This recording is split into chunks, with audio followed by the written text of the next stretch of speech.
44 or visit scottleeheating.com today. Stay cool, stay safe. The Scott Lee way.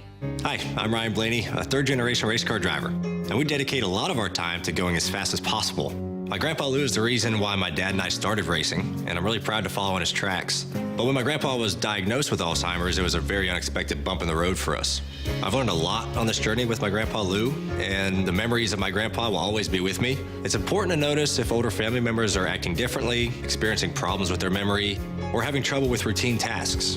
Talking about Alzheimer's can be really tough, but if you notice something, have a conversation with your loved one. Encourage them to see a doctor or offer to go with them. Early detection of Alzheimer's can give your family time to explore support services, make a plan for the future, and access available treatments. The Alzheimer's Association provides care, support, and research to help you take control of the situation with your family and manage the disease together. If you or your family are noticing changes, it could be Alzheimer's. Talk about seeing a doctor together. Visit alz.org/time to talk. A message from the Alzheimer's Association and the Ad Council. WXOS HD1 East St. Louis. 101 ESPN is driven by Auto Centers Nissan. Rise and shine, St. Louis. It's the Brown and Crouppen Morning After with Tim McKernan, Doug Vaughn, Martin Kilcoyne, and Jackson Burkett on 101 ESPN. 7 o'clock in St. Louis. You're listening to the Morning After. It's presented to you by Brown and Crouppen on 101 ESPN from the Stiefel Studios. Tim McKernan, Doug Vaughn, Martin Kilcoyne with you here on the presentation. Jackson Burkett is on the ones and twos, and it's a program that welcomes your participation here in the Healthcare Evolution 7 o'clock hour.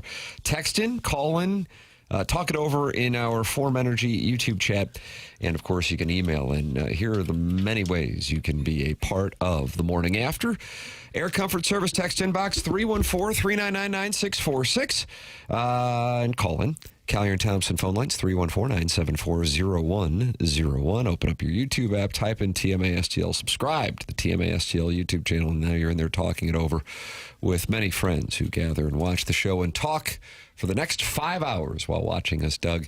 And what a delight that is. And it's a shame because you're off next week, and I know you wanted to, Jackson calls it patch in from what was going to be Lake Geneva until it was sneered upon as not being sophisticated enough, and now you're going to Southampton and patch in and do 5 hours. It'll be Eastern time, 8 to 1. So even on vacation, I have to get up early and do this? Look at your contract. Oh.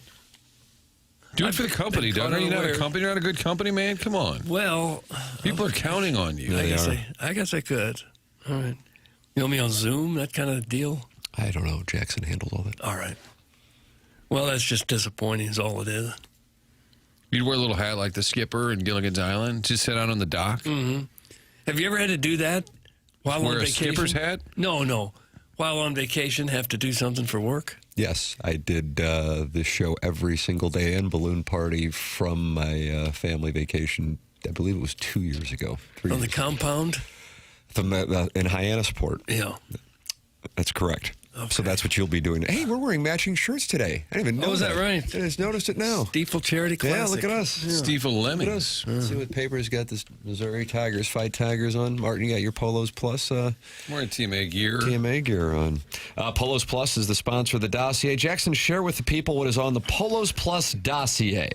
We'll have Brad Thompson on the program, I believe 9:30. I'm going to confirm that with Brad. That we'll have the VIP auto accessories drops of the week as it is. We're off tomorrow, best of tomorrow. Only show taken off tomorrow. No, but I was trying to think of something there, but I couldn't, other than no.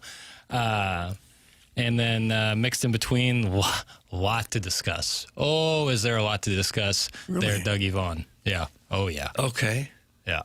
Listen, I don't want to be in your shoes with the task of choosing the lifetime roofing lead when you have the Paul George, Jaylen Brown contract swap up Not against the U.S. men's national team advancing to the round of 16. There's your lead. Cardinals not getting a hit after they scored. Yeah. Well, that makes the lead even easier. It's a no-brainer. It's a soccer win. Wow, look at you. Oh, of course. You never do this with City. Just pointing it out. Just pointing out the hypocrisy. I don't think they ever have been the lead that I can remember. Right, Lick that's why my I said hoop. That's why I said it. You don't do it with City. It's a fun game, fun win. The experts are saying, it was an ugly win. It's the beautiful game. Well, you just crapped all over this great moment right out of the gate somehow. I'm reading this on ESPN. I said, boy, it was an ugly game. Really? What was ugly about it? It wasn't artistic. It wasn't free-flowing. Give me a name. Yeah. Sam Borden, ESPN. All right, Sam. It wasn't artistic. It wasn't free-flowing or creative or the kind of soccer that makes your eyes wide and your heart race. In truth, it was ugly. All right, now I'm going to tilt Jackson because I think somebody needs to text in as Sam Borden going forward, and it is the first week of the month, Martin, and that means Jackson is updating text inbox. Oh, no. Yep, that's what I Kicking had into to do. a holiday weekend. That's what I had to do. I had to do it. Damn it. Yep, had to do I it. didn't even think about that. Yep, Rats. yep. Just All right. before you're ready to, I mean, you're already basically on that cigarette boat for the weekend, and now, Mentally. now you will be updating text inbox names at 314-399-9646. There are no experts in the media. That's from Just Don't Press Push. That guy seems like he's wanting to be Sam Borden over there. You're going to change Just Don't Press Push to Sam Borden. If he keeps it up with that kind of correspondence. Sam Borden adjacent. Yeah. It was fun. I was down at Ballpark Village. It's insane how many people were there. I saw the video. You know what I was watching on the 2 Fox? That was a perfect lead-in. Can I ask a question? This probably should be tended to off I air don't because care. I do It's respect. fine. Oh, you really don't? Okay, It's I don't fine. know. I mean, for years on this show, we were subservient to the television jobs, including myself, and now I don't know. I don't know where your situation is, but I thought that the 2 Fox. I wanted to watch. I was like, was the lead the soccer game? Yes. Okay, it was. I must have missed like the very. I think the 9 o'clock news started at 9:45. That's what it must have been. And so the first thing, they went to me. We did some highlights in that clip. Brad Davis, who played for the U.S. men's national team, he was on the 2014 World Cup, Chaminade, SLU, MLS, high scoring, great career. And he's been doing a lot. We've had him a few times. He's really good at breaking it down. And we did a clip with him to start the show. And then they had a watch party over at that Amsterdam with U.S. fans. And then Jeff Bernthal was with the Bosnian fans. So That's what I was interested in seeing. Yeah, but I think it the started, timing- okay, because I timing was tuned in at weird. 10 o'clock, and I'm like, what? Okay, I'm Oh, kind yeah, of you're surprised by 15 this. minutes in. Yeah. And then we did our show, our sports final show at about 10:45. Yeah, the sleeping pills had already kicked in then. But it was But great. I wanted to stay up for I was legitimately wanting to stay up for Sports Final. So what'd you do on Sports Final? Well, the Brad Davis interview was about 7-8 minutes, breaking down, the red card, the call, facing Belgium. Brad Davis was on the team in 2014 that lost to Belgium in the round of 16. Kind of ironic how it's all played out. Also talked to Corey Ray. He's the sporting director at City SC, but he's from Canada, and they've made a run there too. So a lot of soccer, and it was, I chose to be down there because I just kind of wanted to see. A lot of times, the reporters are in the field. Yeah. But I thought, well, this would be kind of fun to see what it's. I had no idea. And Jamie Rivers was there, the fast lane. Yeah, and I they was did their show there. talking to him right before 6 o'clock, and he said, I can't believe how many people are here already. And they were there from 2 to 6. And he said, it reminds me when the Blues had the Stanley Cup run. He said, we would do some parties down here. And that's the kind of vibe that it was. The night before, they had a party. Our guy Polo was the host as Mexico played in the World Cup. Huh. And they said every time Mexico would score, and what did they score? 2 or 3 papers? I forget. Quinones scored, and maybe Jimenez. 2-0 over Ecuador. Yeah. Okay. When they scored a goal, it's their thing. Everyone in the bar throws their beer in the air. Huh. So I thought, horrible The for whole glass or just the beer whatever. proper? They said, Officer Aubuchon, Tim, who was always at Shannon. Oh, sure, yeah. I was talking to him. And he said, you look down, and he said, there was a small puddle everywhere. Oh. Bad for cleanup, Doug. Good for business. You know what a beer costs? Oh, yeah. And they're just chucking them in the air. That is good for business. Good So model. they said it was just insane, but hell of a lot of fun. I did not think it was an ugly win. I thought it was a lot of entertaining. I'm really surprised to hear that. Blame Sam Borden. Yeah. I'm going to look this Jackson, have you given a guy the name Sam Borden yet in the Air Comfort Service text inbox? Has anybody requested Sam Borden? Doesn't seem like it. Defender Chris Richards says it wasn't a perfect day by any means, but it was our day. God, I'm surprised they're all so the coverage critical. I was watching were raving about it. I mean, it's always going to be a little bit gritty when you're playing with 10 men for 30 minutes, but... Oh. I thought that kind of equaled it out because the U.S. was clearly the dominant team. Right. Most of the game. Right. I thought the first half was absolutely beautiful. I thought they were, all the chances they had, I mean, they scored essentially 3 goals before they even Darn got offsides. Yeah, right. And the red card was crazy. Wild. To ball again. I think they need something between the yellow card, which amounts to nothing, and the red card, which is terribly punitive. They need an orange card. Okay. Where you got a 10-minute penalty. You're out for 10, then you can come back. The red card is too much to not just be thrown out of this game, but the next one also because you accidentally stepped on somebody's foot. That's insane. Yeah, that one. The second part, being suspended for one match and possibly even more, is insane. But it seems like that kind of play happens frequently. Two guys are going for the ball. One guy accidentally steps on another one's foot. There was a messy play earlier that people are pointing to as similar. And Taylor Twellman. Wait till you hear Taylor Twellman. Take a listen to this. Friend of the program, Taylor Twellman. Oh, boy, we're killing time. Here you go. How good was that? Absolutely perfect. Brilliant performance. As good as it gets. And I know stylistically and aesthetically it wasn't as good as Paraguay, but you got to be kidding me. It was so good. Gritty, full of fight. It was really good. I thought Balogun was brilliant. Take the goal away. He was very smart with his movement. He was running in behind, just getting into those spaces that really hurt the opposition. And again, I go back to the point, it wasn't the most eye-opening performance technically and free-flowing, but that's what Bosnia wanted. So how do you adapt? And you adapt in a great way. And then how do you adapt when you get one of the most ridiculous VAR decisions on a red card, and then for the referee to look at that video? The still photo, sure, looks awful. The 3 seconds of video, how you can determine that that's a red when Messi did the exact same thing in the opening game against Algeria, and he didn't even get a card. VAR didn't even intervene. That inconsistency of VAR, you will never convince me that that's a good thing for the game. They have to fix that.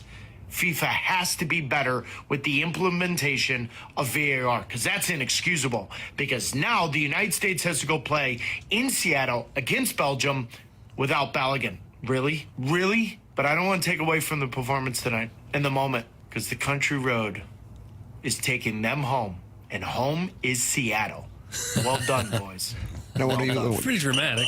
What are you laughing at there? Taking the country road. That's what they teach down at Oakland Avenue, Doug. That country road is taking them home. The University High School. The red card. Doug is proposing an orange card. See if that gets approved in time for the match with Belgium. There is talk of appealing it, but whether or not that actually has a chance to be overturned is considered highly unlikely. Jackson, if I could call you over to your computer with the audio. We have a couple sound bites with people talking about the possibility of appeal and whether or not that would be likely to get overturned. Yeah, this is Mark Clattenburg, former FIFA ref. And he's on the call on Fox. Yeah. Is there a way to appeal this? Is that a thing? Can they appeal this going into the next game? Everything's for an appeal. However, it's up to US to make that appeal to FIFA disciplinary committee. And the problem with this is FIFA sets such a high bar, especially when it's a VAR intervention. This was a VAR intervention, therefore the bar's set so high, and it's not clearly wrong by the referee. So I doubt that they would win the appeal, and unfortunately, FIFA have a tariff of an automatic one-match suspension. And if they deem the challenge sufficient, they can upgrade this card from one match to anything that they see fit. They decide that, for example, we saw in the Canada-Qatar match where a player broke his leg, he got a one match and he got 5 further match suspension. So they can upgrade this red card from one match. I doubt it. Okay. You get upgraded. Yeah, you get upgraded. It was accidental. I could see throwing a guy out if you punch somebody or blindside somebody, headbutt, deliberately try to injure. It was none of that. Or if the guy was even injured. He kept playing. Well, injured, who knows? Because they all lie down like they've been shot. Right, but he made reference to a Canada-Qatar game. That guy really did break his ankle and it was disgusting looking. It was brutal. But this guy continued to play. I thought that was a pivotal moment in not only, of course, what we were seeing in that game, but the important part, and I don't know how many people in the audience are aware of the fact that he cannot play in the next game, operating on the premise that this does not get overturned. But just for the purpose of playing this out, and I realize it's purely hypothetical, and it did not happen, I feel like the red card is getting almost as much attention as the win. And so therefore, for the purpose of the conversation regarding the perception of soccer in the United States, which Alexi Lawless talked about on the postgame show, and the criticisms that Doug certainly represents many people who feel this way about the game, that if Bosnia would have scored and then won that game because of that card, the damage it would have done for soccer in the United States, considering the circumstances where the game was being played in the United States and how garbage the call was, especially when you compare it to the way that the tournament has been called so far, would have been so significant.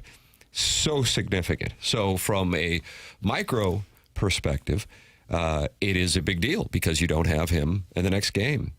And Zlatan was talking about that in his, he was pretty, he wasn't particularly complimentary. He's like, I expected him to win. He goes, but now they've got a problem because their best player isn't going to be playing on Monday night. And they're already playing a good team that had to come back, as Belgium did yesterday, and that miraculous comeback. But had they lost the game because of that, it would have been something that would have been talked about forever anytime soccer gets brought up for those who would be around at this time and saying, okay, remember when the United States had the World Cup and you had a guy with zero intent on a VAR review get called for a red card and the United States was down a man for 30-plus minutes.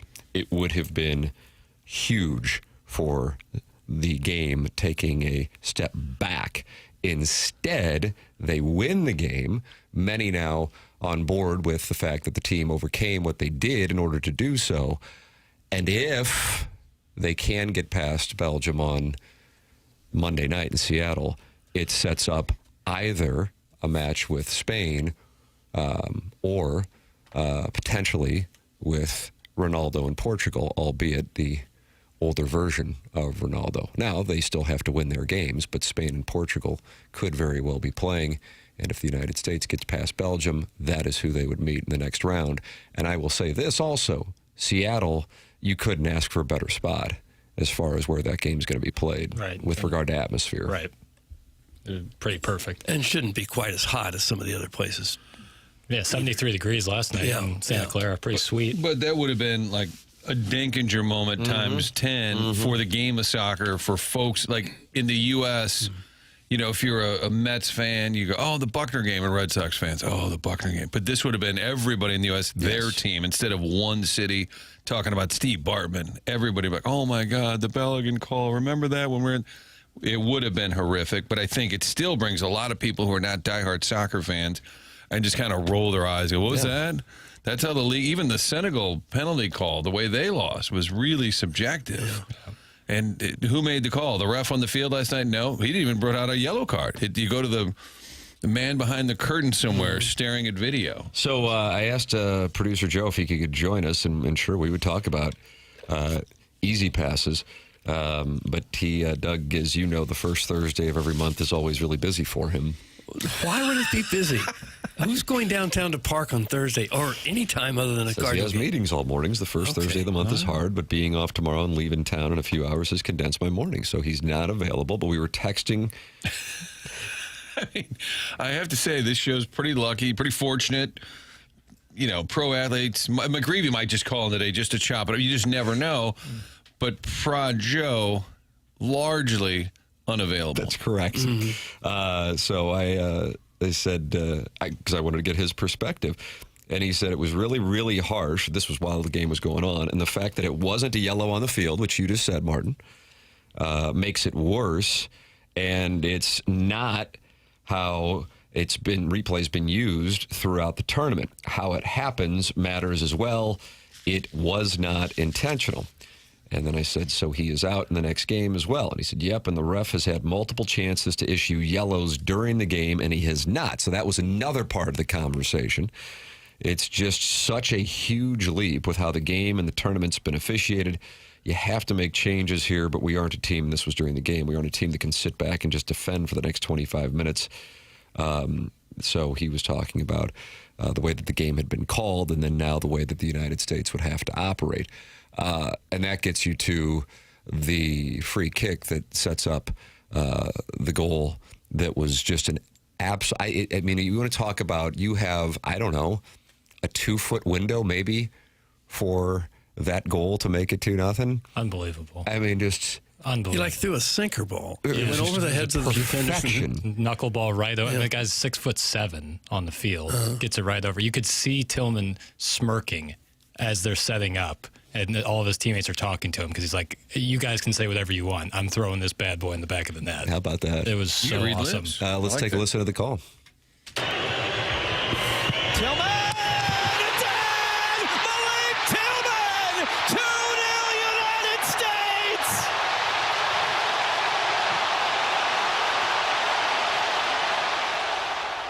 I think that announcer, John Strong, is really good. He was great.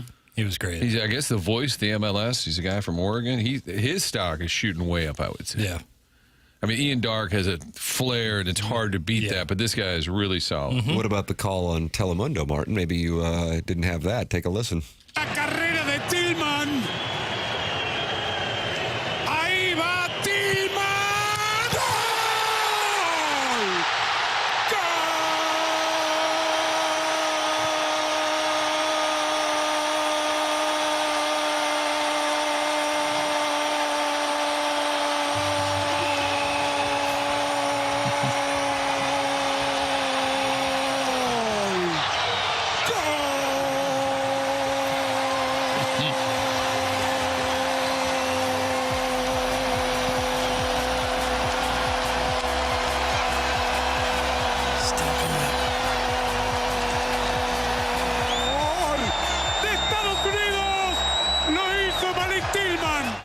How about Wow. that? See, that's the kind of broadcasting I enjoy. You mean to hop in and translate, Doug? Yeah. Goal. Yep. Okay. Goal. Goal 2 times. How would you like to be the analyst who's just like, the technical, the way they, okay, I'll wait. Yeah. Well, unfortunately, John Rice isn't happy.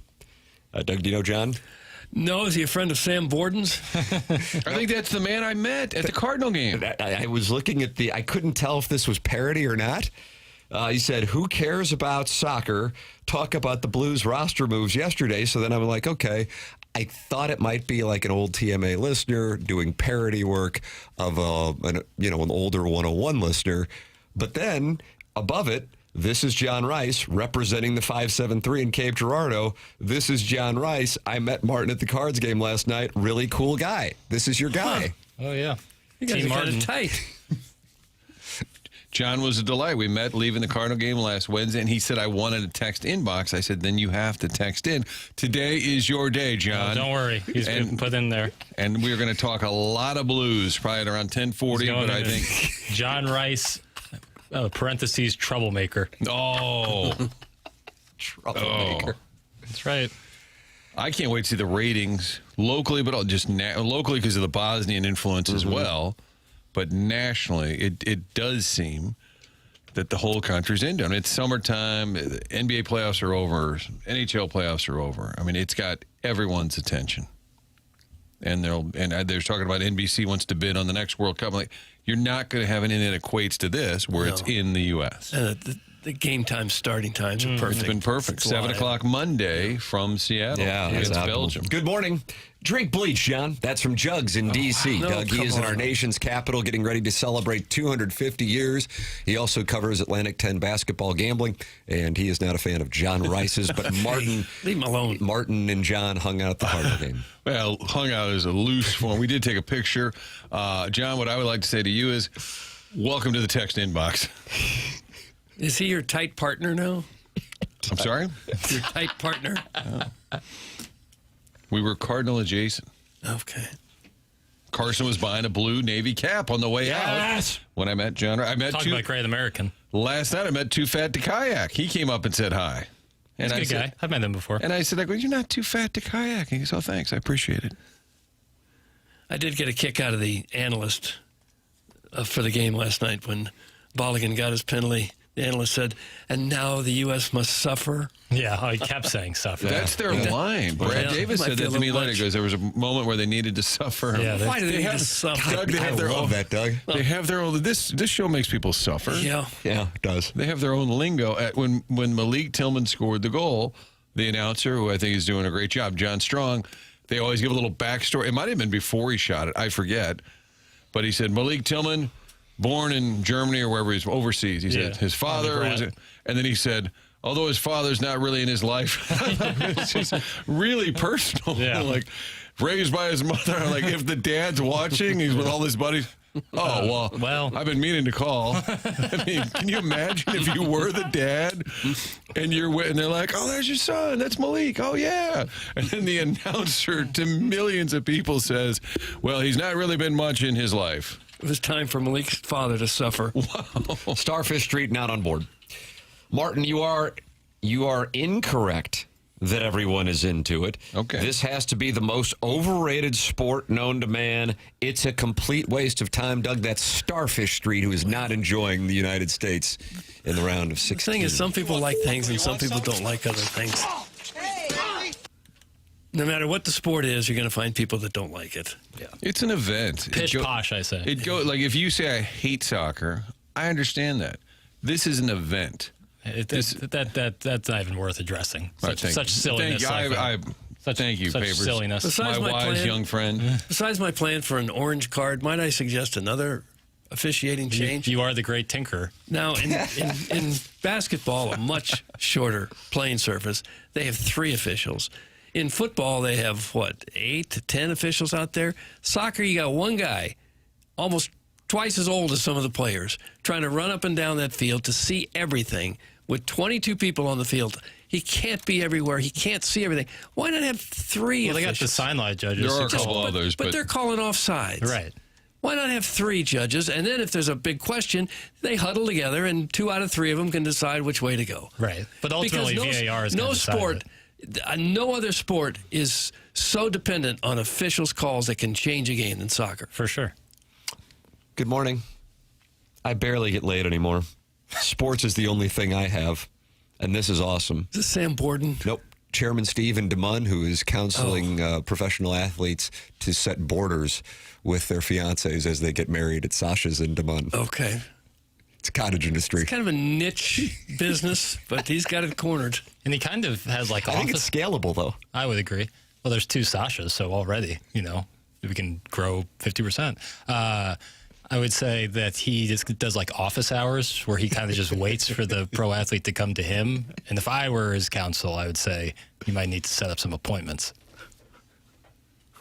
You feel like you might be wasting time on a night. Yeah, it's like when you have a brick and mortar store. It's like let's just convert to online, take away some of that overhead. I can take it or leave it, but I did go with Hubs and friends to watch last night at Lester's. Good times, but I do love my country. Doug, that's Sharon and Clayton. Wow. That's something else the announcer said after the one. He said, boy, I'm proud to be an American. This is what it took? A win in a soccer game? I like the Reuben at Lester's. As a quick aside. Oh, yeah. It's really good. Almost everything there that I've had is good. It's very solid. They could work on their French fries, but Oh, wow. Now you're going to call them out. They have the thin fries, right? Thin and crispy, though. Do they remind you of Steak and Shake, boy? Similar. It's just unfortunate when you have sportsmen on the other side who's got 3 fry Doug, options. 3 different fries for you to choose from. So there's fry wars in Ladue? Yeah, oh yeah. Across the street? These have been raging for years. Fry wars in Ladue and filler wars in Frontenac. Yep. It is tense. Yep. It is tense at Clayton and Lindbergh. Yeah. Lester's is so much bigger than Sportsman's Park, though. The restaurant itself is much bigger. So maybe they can't afford to be quite so generous with the fries. I don't know. They got to go around. They have an open kitchen concept. Have they? Yeah. I had a little break in the action between 6 and 7 before the game was going to start, and the crowd inside ballpark was a little younger, and I didn't really think I would do a buzz ball before the broadcast. Did you really? No. Wow. I'm saying that was kind of what was taking a lot of young people. Sure. Maybe even younger than Papers. A lot of consuming going on. So I said, I got to just get a bite to eat. So I went into that Cardinals Nation, walked in. I said, table for one. Just always like Steve Martin in the movie, the lonely guy. Table for one. And in the movie, the spotlight follows him to his table. And the young lady said, where would you like to sit? I said, maybe in the corner over there. I said, I have a little work I need to do. But I ordered some fries. And they were waffle fries. Cardinal fantastic. Nation serves waffle fries. Fantastic. It's pretty nice and cool that we have one spot like Ballpark Village where if there's a big game in almost any sport, you can go there and be a part of the crowd and feel the energy and the excitement. It's kind of neat that we've. And I love all the neighborhood bars. I'm partial to the Village Bar. But like last night, Amsterdam was packed as well. I love all these, the smaller, the niche, the better. But what I would say about Ballpark Village is they're good at putting on events. Yeah. Because Todd Thomas is down there. He's wearing the gear that look like Apollo Creed and Rocky, like red, white, and blue tails. Yeah. They got every song in the break. It was like good the Cardinals were out of town so that they could like. And they were on a little corner of the screen. Yeah. So you could keep an eye on them not hitting. Well, it was great. And if people don't like it, Doug, that's fine. Sure. But largely the country is into it, and the numbers back that up. Oh, yeah. That's Interesting to see what Street. the ratings are. I bet they're some of the highest ratings for a soccer game that we've ever had in this country. Absolutely. Well, I think Monday will surpass it. Yeah. Yep. And I like what they did on the, that they talk about Lawless and Zlatan fighting or whatever. Last night, Lawless was with all the Americans, Yeah, Clint Clint Dempsey, Dempsey. and then later they brought in Landon Donovan and Carly Rob Lloyd. Stone. They were on site, but then they would kick it back to Rebecca Lowe, who Doug sideways with because she's British, and they would do the studio stuff, then they'd kick it back on. I love that arrangement, mixing it up. And then there was Landon Donovan made a hair joke. Did you hear that? And made some joke. I don't know if we can find it. I was texting Chairman about it. But he made some joke about his botched hair replacement. And then Rob Stone goes, okay, we're going to need a minute. Like, at least he's owning it. The crowd behind him on the postgame show was so loud they could barely do their little show. Crowd chanting and cheering, not wanting to go home. Very cool. Now they have to repeat it on Monday. Well, see, at this point, Doug, so if you lose in the group stage, it's a disaster, right? And if you lose in the round of 32, it's a disappointment. If they lose Monday, what is it? A mild disappointment? At this point, aren't you kind Bummer. of... Yeah, aren't you kind of almost expecting them to make a little run? You know it's going to be a battle. Belgium's really good. And 2014 was the team that knocked them out of the knockout stages. But I would feel a touch disappointed if they were to, For sure. to lose on Monday. They've captured your imagination at this point. Yeah. More so than that. Belgium was lucky to get this far, as far behind as they were late in the game. Mm-hmm. Romelu Lukaku, Doug. Doug, did you hear that? Stepped in what? Romelu Lukaku. Okay. Comes in the game late. All right. Boom. Tielemans. Boom. But can anybody beat France? I kind of doubt it. They're dominant. Yeah. But if you can get to... Just get there. Yeah, if you can get to the quarters, man, that would be sick. You're welcome to get involved. Text in, call in, and you can email in the morning after at InsideSTL.com for our Design Air Heating and Cooling email today. Coming up on the Polos Plus dossier at 9:45. Design Air is online at designairservice.com. With these temperatures, your air conditioning goes out. Make sure you go to designairservice.com and work with Seth Goldcamp and his team. Martin's a client, Doug's a client, I'm a client. The longest running sponsor on TMA is Design Air Heating and Cooling online at designairservice.com. And they will take great care of you. It's Design Air Heating and Cooling with temperatures this hot. Any issues you run into with the air conditioning, just go to designairservice.com and work with our longest running sponsor going back a decade. That's Design Air Heating and Cooling. Email in the morning after at InsideSTL.com for the Design Air Heating and Cooling email today at 9:45. The program is called TMA. It's presented by Brown & Crouppen on 101 ESPN. Sunday, Dodgers and Padres. Pregame at 5:30. First pitch at 6:30. The MLB plays on 101 ESPN.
Did you like the Country Road celebration?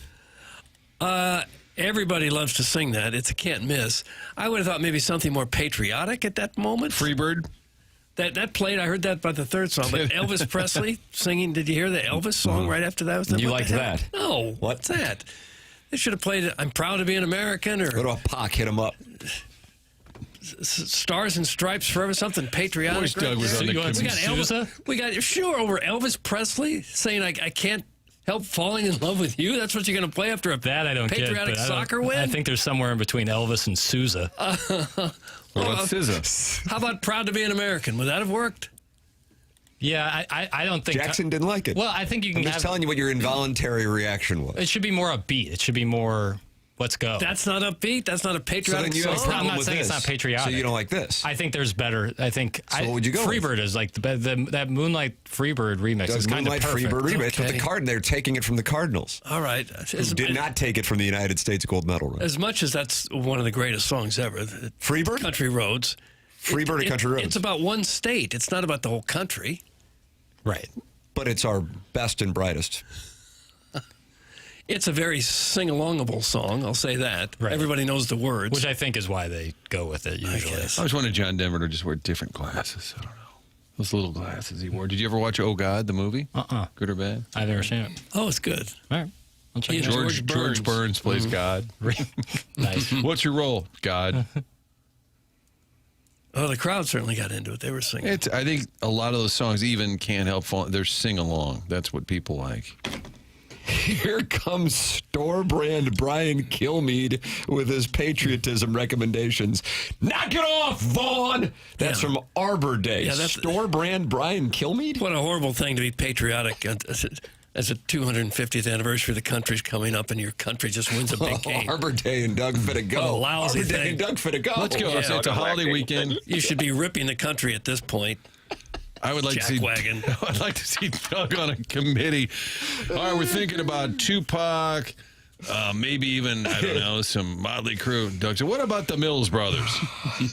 Not bad. You don't think it would have been reasonable to play a patriotic type all-American song at that point? Well, I think that's what they Really? were. I think that's what they were thinking with Country Roads. I don't think they were like, "This is anti-patriotic." I think they're thinking the quite opposite. No, it wasn't anti-patriotic at all. It's just that's a song about one state. Yeah. Everybody loves the song, of course. I'm with you. I think they can do better. I'm with you. I'm proud to be an American. That was the song. It didn't bother me much, but if you asked me what Now song it they should have does. played, that would have been it. You're going on vacation, Vaughn. You need to calm down. No, I'm too patriotic. What about Rick Derringer's Real American, Doug? That, of course, was Hulk Hogan's entry That would have music. been good. I'd and like that that. is being suggested by many listeners in the Air Comfort Service Sure. text inbox at 314-399-9646. I would have been on board with that. Absolutely. Play Gloria! That's from the mayor of Burkesville. That would have been okay. Dougie Downer strikes again. Also, that stupid Lee Greenwood song's about as anticlimactic as it comes. Awful. That's Sharon and Clayton. Sharon, you just got yourself suspended. She's gone! Oh, You got wow. yourself suspended. She's gone! Period of 2 days, and she's just received a red card. Sharon, you've suspended a period of 2 days' time and a red card, meaning you're out tomorrow also. Well, a red card means she'd be out all weekend. We're going to have to take her Sorry out about that. Monday. I Next know it show hurts. is Monday, Doug. So All right. therefore, Out. she and Ballaghan are out together. That's right. Well, the appliance discounter's suspension logule has now the name Sharon and Clayton right on the front page. What a moment. And many listeners will be in celebration of the suspension. Appliance Discounters, TMA listeners, Appliance Discounters has an exclusive deal just for you. Come in today and receive an instant 5% rebate off your next appliance purchase. That's right. 5% instant savings off their already low prices. In addition to the 5% instant rebate, you can receive other factory rebates, some up to $1,500 direct from the manufacturer.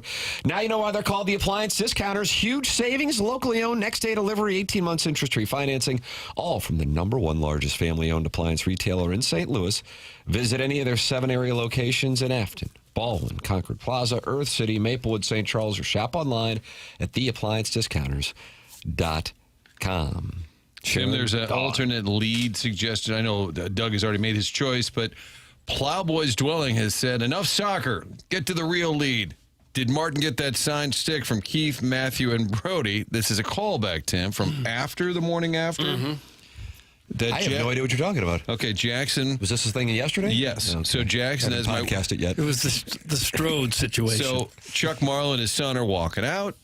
Delightful visit with Charlie, although he did activate the text line when he said he doesn't really watch Cardinal baseball anymore. Maybe some of the diehard 101 people didn't appreciate that comment, that he wasn't into current baseball. Well, it's not his job. Why would he? Right. I asked him a baseball question. He goes, dude, I don't even watch. I'm like, okay, next Nor time. is he from here. Yeah. So we're walking out together with the delightful Chuck Marlowe. And I see Ken in the studio getting ready for After the Morning After. And I said, Iggs, how we doing, buddy? First words. Hey, Mom, you do me a favor. First words. Do me a favor. And I said, sure, what's up? I tried to get a stick from Kachuk. I said, oh, okay. Hall of Famer now. That'd be kind of a nice little treat. A Hall of Famer signs a stick. Yeah, I'd like to have it signed by Keith and Matthew and Brody. And I said, okay, what about Brady? And he said Brody multiple times, and then Papers is sitting there as my witness. And then the show started, and he defended it, Tim. He said, geez, it's for charity. So I made a huge mistake in saying, hey, Ken, how are you? That's all that it takes. And then, hey, buddy, can you do me a favor? And then he pointed out to Jackson, he's been texting Walt, but it keeps bouncing back. Send me stuff. Send me stuff. So to the question from Plowboy's Dwelling, I haven't had a moment yet to look into that. And then Texter's obviously asked what I thought was the natural follow-up is, who's going to pay for the very expensive hockey stick that will then be signed? I assume Martin. And the answer was, well, it's for charity. Right. Which didn't clarify whose expense it is. I think he said that Matthew probably has plenty lying around. Yes. But he did refer to Brady as Brody several times. Yeah. I said, if you make the request, do make sure you get the kid's name right. I see good sticks in hockey stores for like $350 or so. I wonder how much the sticks cost that the NHL players use. Well, you walk into the store, Doug, and you grab it and you say, man, it's for charity. And you just walk right out. All right. And they know. They know. So I'm going to, on my list, I got Sam Borden. We're trying to get him on the show. And Martin needs hockey stick for Iggs. It's on my list here. Okay. So, Tim, that's the callback. That is the callback. All I did was say, how are you? That's all I said. Immediately given a task. The Bridgeton landfill fume huffer is in the Form Energy YouTube chat and says Martin's impression of the old charcoal stick is amazing. The old charcoal stick, they call. I worked at Charcoal House. I didn't work at Charcoal Stick. He does. Well, I love Iggy. That was Martin deciding against whatever he was going to say in the moment. Yeah, I just thought What is it, I before E except after Y? I think I've said enough. Your job is sports talk, but here we are. That's from Doug's What kind of comment was that? It seems like a guy who really wants the homer role. Well, Doug, what a scene it was at Wrigley yesterday as the Cubs put up 23 runs. It's time to go through the homer roll, and Bob Nightingale will join us at the top of the hour. The homer roll could take a little longer thanks to those Northsiders. I noticed everyone who homers. You call them the Baby Bears, Doug, up there in Chicago. Does it Baby Bruins?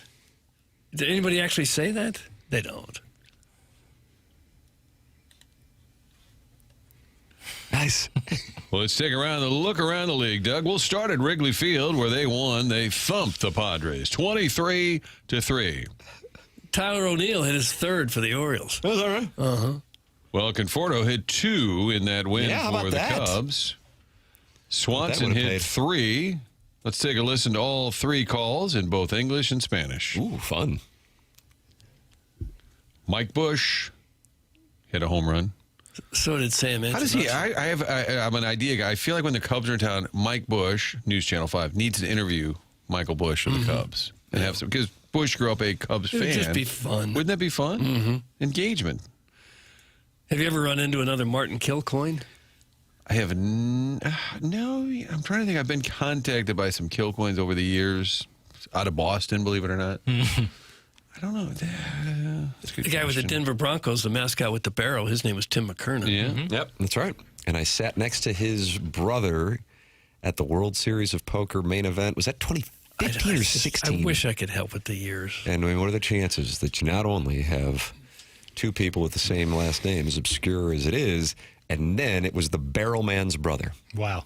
Yeah. Did that guy have any name similar to your brother's? I do not believe so, but that's a fair question, Papers. Yeah. That's a fair question. Right.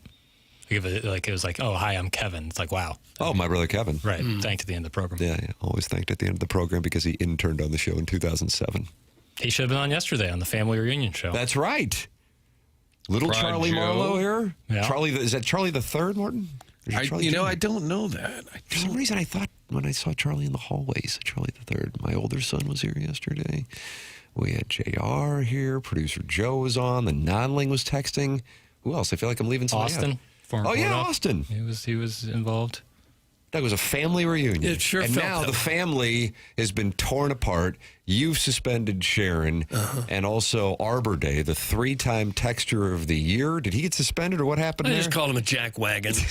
So not suspended, but he got told. Yeah. He got dressed down. And that doesn't feel very good, I'm sure. But they'll have to get through it, I guess. How about our boy McGreevy? Once again, he's a 6-inning, 2-run guy. He's just a 6-inning, 2-run guy. Just put it down, Papers. Count on it. Yeah, he's been... That should have been my play yesterday. I took the U.S. to win and the over, and late in that game when Bosnia was just a little... you were hoping for Bosnia to score, Doug. Does this guy love the United States or Doesn't not? sound like it to me. I wasn't, but I kind of thought, boy, if that would have gone in, 2-1 covers. And The Bosnian guy who came in on the field late, number 26, was every time he touched the ball, I'm firing this bad boy. And I thought that was, I enjoyed watching that. Producer Joe said that Balogun would score. He also had Weston McKinney scoring. But McKinney not scoring, played outstanding, especially when they were down to 10 men. He was everywhere on the field. And Oh, they were suffering. yeah, But they didn't he park was the awesome. bus, Doug. They kept the attack going. I like that. Absolutely. They were aggressive. Have to. It felt kind of like it was even when it was 11-10. It kind of evened out the play, I thought, because the U.S. clearly dominant most of it. You're welcome to share your thoughts in the Form Energy YouTube chat. That is where friends are gathered right now. And you can subscribe to the TMASTL YouTube channel. It is TMASTL, and it is the Form Energy chat. U.S. minus 1.5 was the lock of the day. That's from Bryce Almighty Action Jackson. I didn't know that was the lock of the day, but tip of the cap if you had it because it converted. You got a little sweat there at the end. That is for sure. Producer Joe had it as 2-1, Doug. I did bet that. It did not convert. Well, sorry. Bosnia didn't hold up their end of the bargain. Came close a couple times, but... Yeah, I didn't even realize I forgot I had bet on it. Then I was not cheering for. Yeah. It almost... I guess I should have been. It almost started with disaster when on the corner kick, the Bosnian guy almost scored on the corner kick because Freeze was a little out of position. I enjoyed Huge it. save. I liked it when the Bosnian coach took the ball and started stomping around, wouldn't give the ball back. That guy had a lot of swag. Double-breasted coat. At the end of the game, he gave up. He was just sitting on the bench. He was defeated. But if you had central casting for the coach of Bosnia, 100%, he was it. Yeah. Yep. In a suit and tie. Barbashev, I think. Yeah. And Tennis just kind of shoes. angry. Yeah. Like you would not want to play for him. No, he was dripping. And then Pochettino, it's been pointed out by many, it looks a lot like Russell Crowe. I could see that. Maybe it's that hair. I could see that. I'd like to see an over-under given on how many times between both teams players raise their arms as if to say, where's the call? I bet it happens 50 times. Pretty much after every goal. After every close play, near foul, the hands go up in the air. The 314 is not happy with whoever had a McKinney opinion. I don't recall it. I did. Okay. Well, you're about to take the high hard one. Enjoy it. Okay. McKinney has sucked all tournament. What are you watching? I don't care if he's all over. He turns the ball over every time he touches it. Sit the man. It's from the 314. I thought he played outstanding last night. I thought a lot of their opportunities for goals came on passes from McKinney or plays set up by McKinney. I thought he was great, and especially when they were down the man, I thought he was fantastic. But the great conundrum when talking soccer is if you don't know enough, you shut the hell up, or if you want to talk about it at all, shut the hell up. So it's like, well, when you know you can't win, you're kind of freed up. Then you win. When you know you can't win, you win. No, you don't worry about other people's You don't opinion. worry about You just have your own and go with it. Yeah. I mean, so much. He got subbed off, and the whole stadium gave him a standing ovation I guess all those people are idiots, too. Damn. 314 coming for you now, huh? Okay, we'll see. McKinney was great from Just Don't Press Push. So now you have an alliance, a McKinney alliance going. Hell yeah. Talk soccer. Not World Cup, but Tottenham, please. It's from the 573. Doug, you talk Tottenham.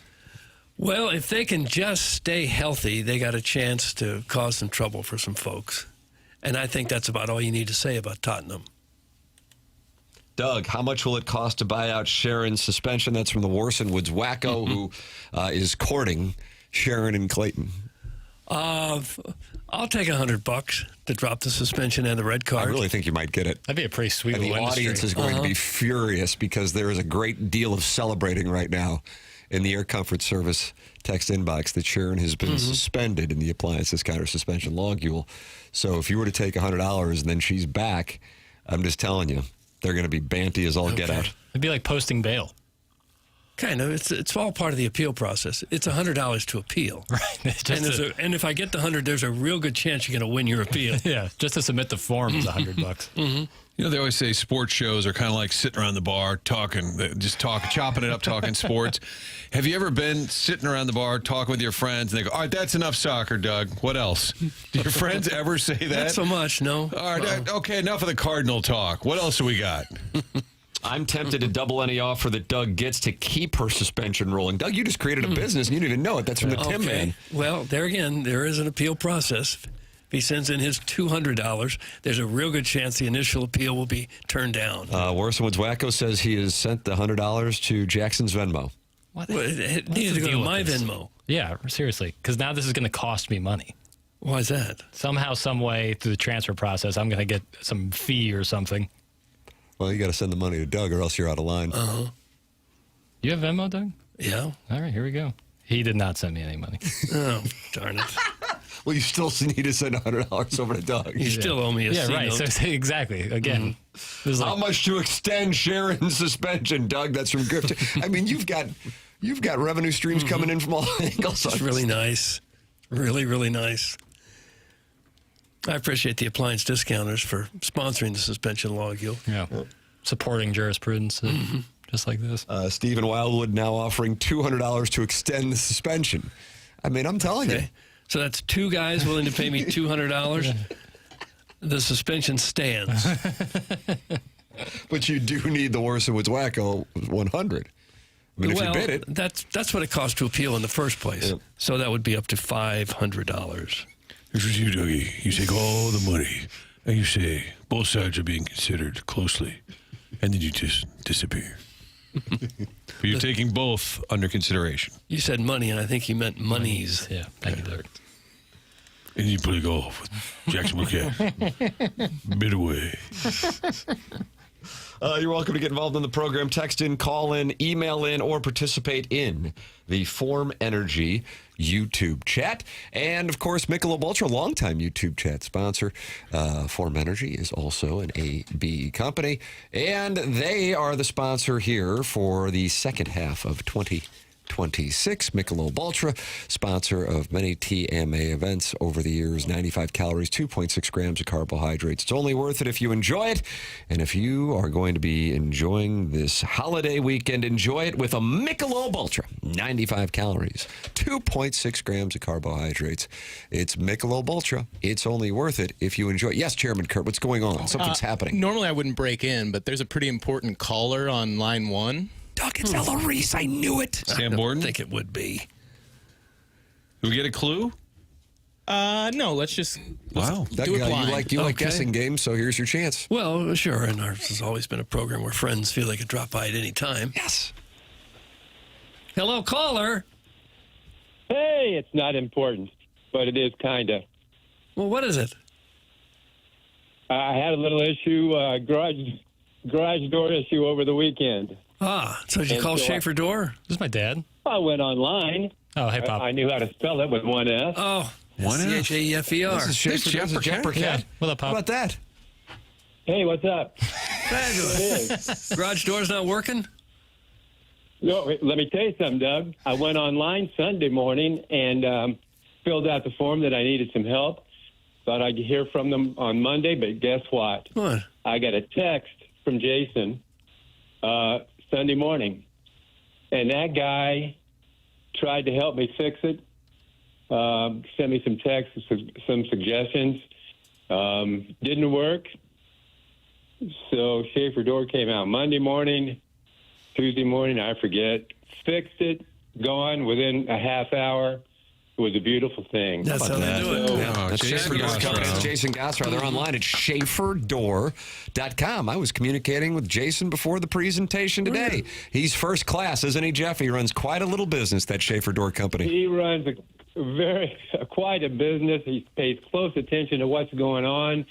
He's so in tune that he gets every email and responds. And then he sent this Nick out to repair the broken spring I had. The guy was done in a half an hour. Couldn't have been more pleasant. So that was fun. Then, of course, yesterday it's time for the maintenance on my heating and cooling. So here comes Design Air. You know who they sent out? The Silver Fox, Larry? Nope, they sent Scott, the delightful Scott. When he gets mad, he becomes War Scoots. Strapping. Well, he was not mad. He was fantastic. I just wanted to give the shout out to those boys. I got to reach into my appliance discounter refrigerator and pull out my frozen fruit to get my smoothie before I run an errand in my Jamie Burkhardt Toyota Highlander. This is like a NASCAR post-race interview. Touching all the bases. I'm telling you, and I feel so secure in that car because it's covered by my State Farm insurance and James Carlson. Doc! I'm all good to go. And I assume you don't have any tax problems. Mark Milton. Yeah, if you have any tax problems. Want to go to Scotland? Yeah, sorry, Mark. Apologies to Mark Hanna, but that's the best I can do. Wow. Jeff Burkett, game ball. We don't have to do our live reads now. I'm telling you. I thought you called in to salute young Paper's soccer acumen. Yeah. Well, I kind of tuned him out on that. Thanks, Bob. Oh, the alliance. Thank you, Jeff. Yeah. There he is. That's Jeff Burkett, the father of Jackson Burkett and the owner and operator of Jeff Burkett's rideshare service. Yep. Boy, that's a drop we can use a lot. I kind of tuned him out on that. Yep. Well, that'll be very handy. Yeah. Call in. It's a good day for calls. We got a holiday weekend. Would love to know folks' plans, and people just seem to be a little edgy. You know, you can like soccer, you can not like soccer, but you can't be in the middle. Well, the country roads thing is divisive. Yeah. Did you say divisive or divisive? I say divisive. Yeah. And did the Blues get rid of it, or they moved it earlier? There was some debate. I don't know. It was fun. Divisive. Yeah, call in. Chairman Kurt manning the Callier and Thompson phone lines, 314-974-0101. That is how you can get involved on this program. It is the morning after. It's presented to you by Brown and Crouppen on 101 ESPN.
This is Jackson with a SportsCenter update brought to you by Universal Windows Direct. USA defeats Bosnia last night 2-0 in the round of 32. They will move on to take on Belgium in the round of 16 on Monday, July the 6th at 7 p.m. in Seattle. That was another SportsCenter update brought to you by Universal Windows Direct. You'll be saying, I love my windows.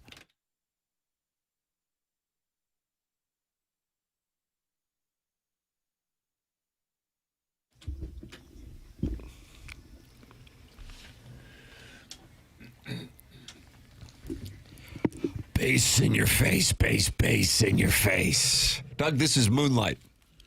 Okay. What else have they done? He's a DJ, so a lot of remixes. What else have he done? Song with Surreal called There She Goes.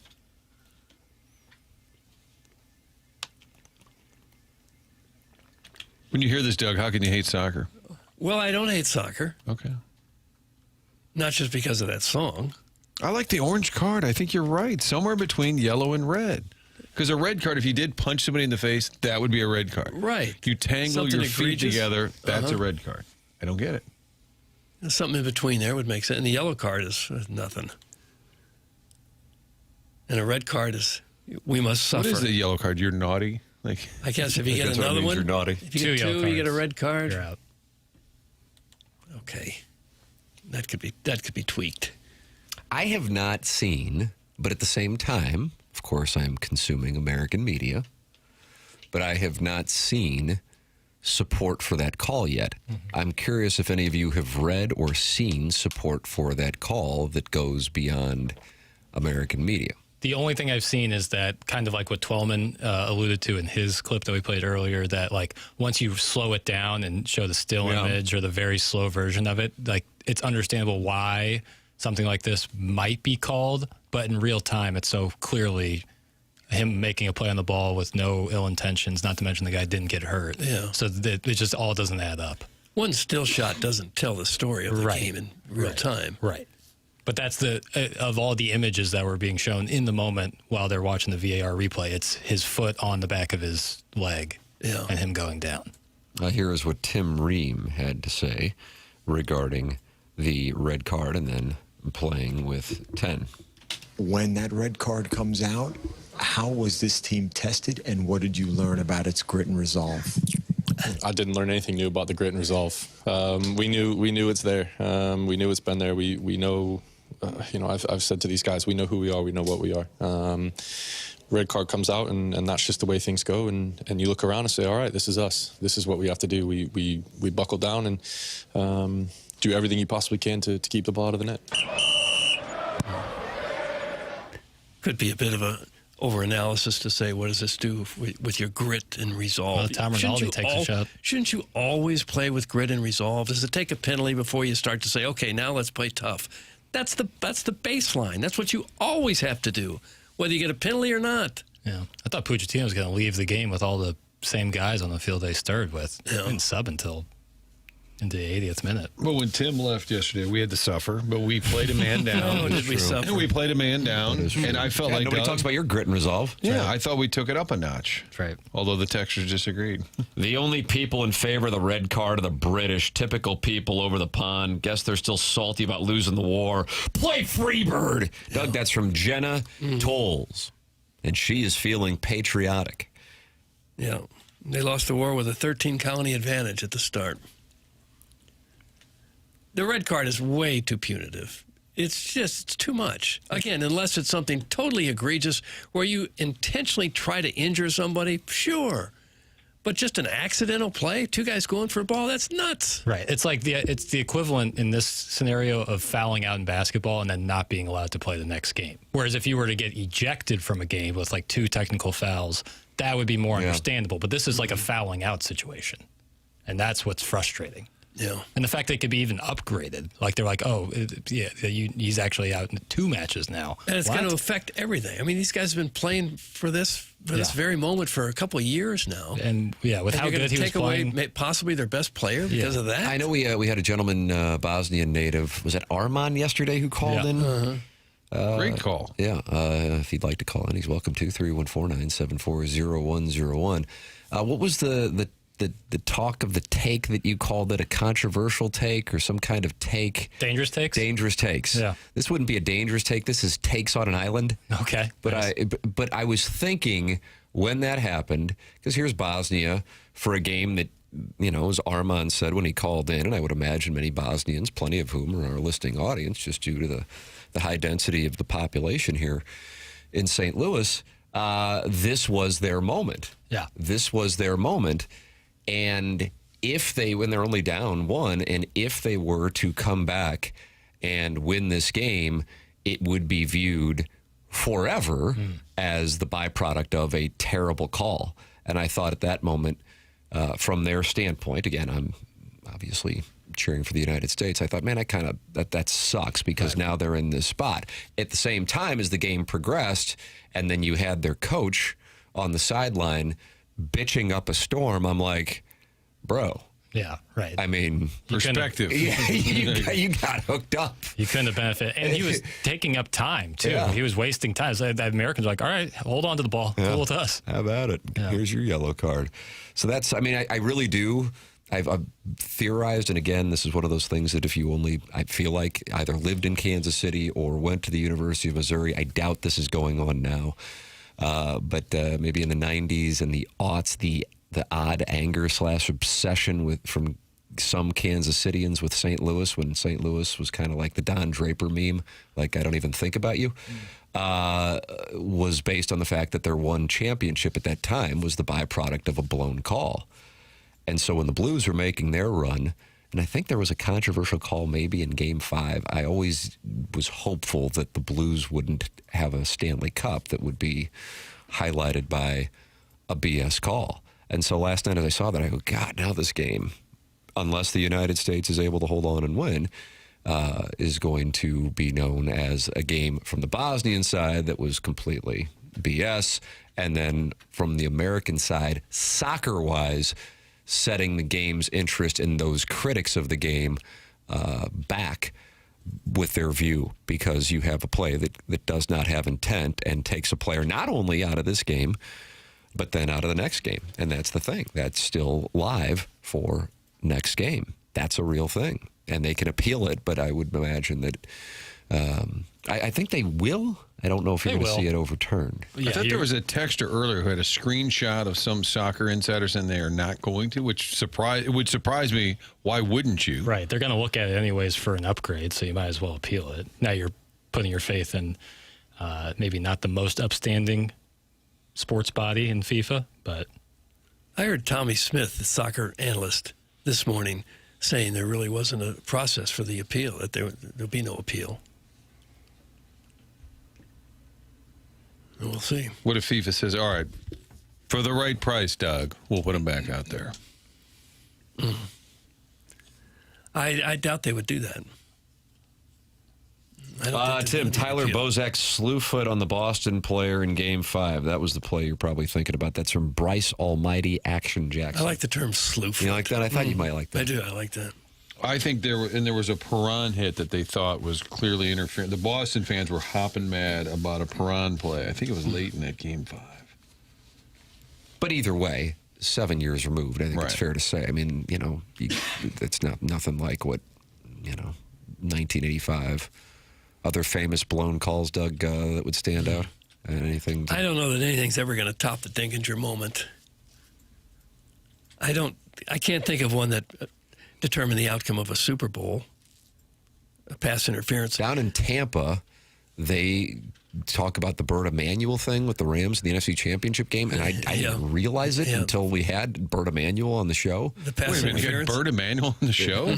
Randomly? I don't know what the deal was. I think Tyoka Jackson might have been on, and he was on that team. I don't know what the backstory. That's about as random as it gets. I love it. So perhaps some of it's localized, but yeah, the Dinkinger one, that's nationally famous. I think Ohio State and Miami, that championship. Yeah, that's up there. That's a nice play. If you're a fan of the U, there's a pass interference call that still is talked about. Fifth down game, Fancy Mayonnaise says, but that came in October. So it wasn't as big a moment. But I'm also trying to think on the national level. The Galarraga perfect game blown call, yes, did not impact the championship, but I would say that is... They're trying to make a case to just have that removed and give him the perfect game. Well, why not? Yeah. Why not? He got the last couple outs, didn't he? I think he did. Papers, do you have a play today? You have Spain and Austria. Spain, Portugal, Croatia. Tight up ball for game. grabs. Tight ball game. Kind of a game to... Statement game for Ronaldo one way or the other. Either he's done or he's still kicking. Yep. Who are you picking? Switzerland, Algeria. Spain rolls, and then I think Portugal will win over Croatia. But that's one where you might say 90 minutes, let's head to extra time and bet the draw. Switzerland, Algeria. That doesn't really move the needle, does it? Not for me. Not a 10 p.m. kickoff either. Although I guess we are off tomorrow. Oh, you finna have a pony tonight? You gonna be up at the lake, or how you finna handle? Yeah, I guess I gotta head to the lake, right after the show. How you finna handle? What's the closed captioning on that, Doug? I don't know. I don't know how to spell any of it. I'm looking at U.S. Belgium tickets as low as $2,580. Okay, let's go. That's the cheap ones. Man, they're raking in some money on this. Chairman Kurt, are you doing a Gallup poll somewhere? The Twitter tweets? Yeah, when you guys were talking about the texter that chastised says, "Are you Martin, into the World Cup?" Yeah, for people saying that not everybody's in, and I know you can't paint with a broad brush, right. but wanted to get a feel for what percent says they are into it. There you go, Doug. How about the early returns? You got anything on that? Currently, with not a whole lot of precincts reporting, we're looking at 89% people say yes, they are into it.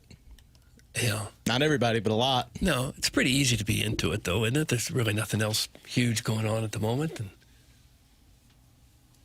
it involves many different areas of the country. What was your priority? So I was at Ballpark Village, and the big screen is soccer, and then the Cardinals are in the corner. But if you're at home, I guess you're just switching back and forth. Yeah, totally, you just forgot about the Cardinal game. Got to be honest with you. It made it easy, too. I watched a little bit on my Wasn't phone. even thinking about it. Plus, I mean, they didn't get effing hit after the second inning, right? Right. I mean, what are you going to do? Ronaldo Lopez is out there. You know you're in trouble. Yeah.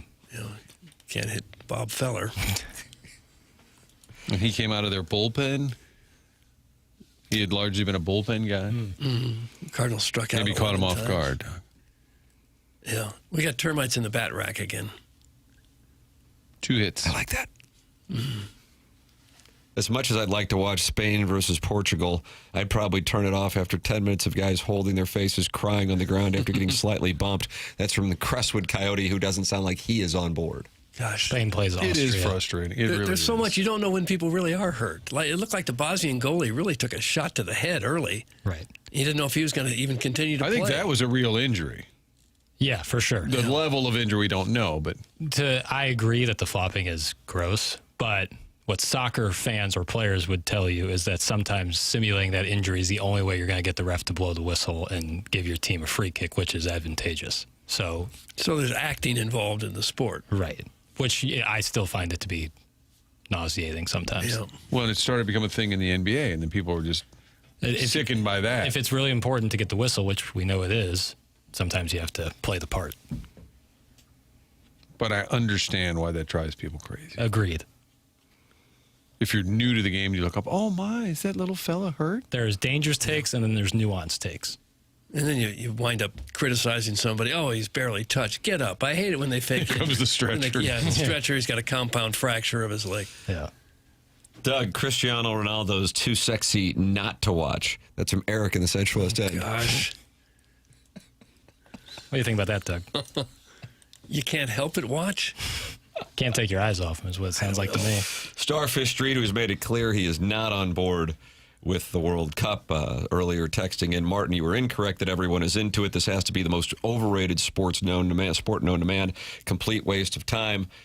He says bullseye, Crestwood Coyote, who said he is not going to be able to watch because he won't be able to handle the guys writhing in pain. It's the equivalent of the email every prep football season. You guys never cover such and such high school. They're a deserving team, even though they're 2-7. I think you should. And my grandson's the middle linebacker. Oh, okay. So all things. So like how you see it, how it affects you. This is not about whether largely people are into it. It's how I see it. I don't like it, Doug, so no one likes it. That's it. Yeah.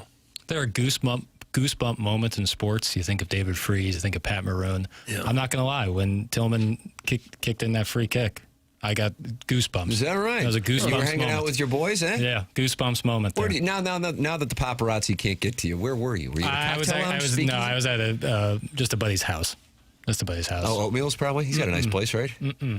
Oatmeal, yeah. But he's got like 4,000 square feet, doesn't he? He lives in our nation's capital. So Oatmeal is not a 4,000 square feet in Georgetown. Wow. Yeah. Oh, we do. That's right. What if Oatmeal started hanging out with Jugs? Wouldn't that be kind of fun? I think they would probably be fast friends. Who's the guy with the back hair you can comb? I got a couple buddies like that. That's awesome, man. Frog Dad, Gareth. Frog Dad.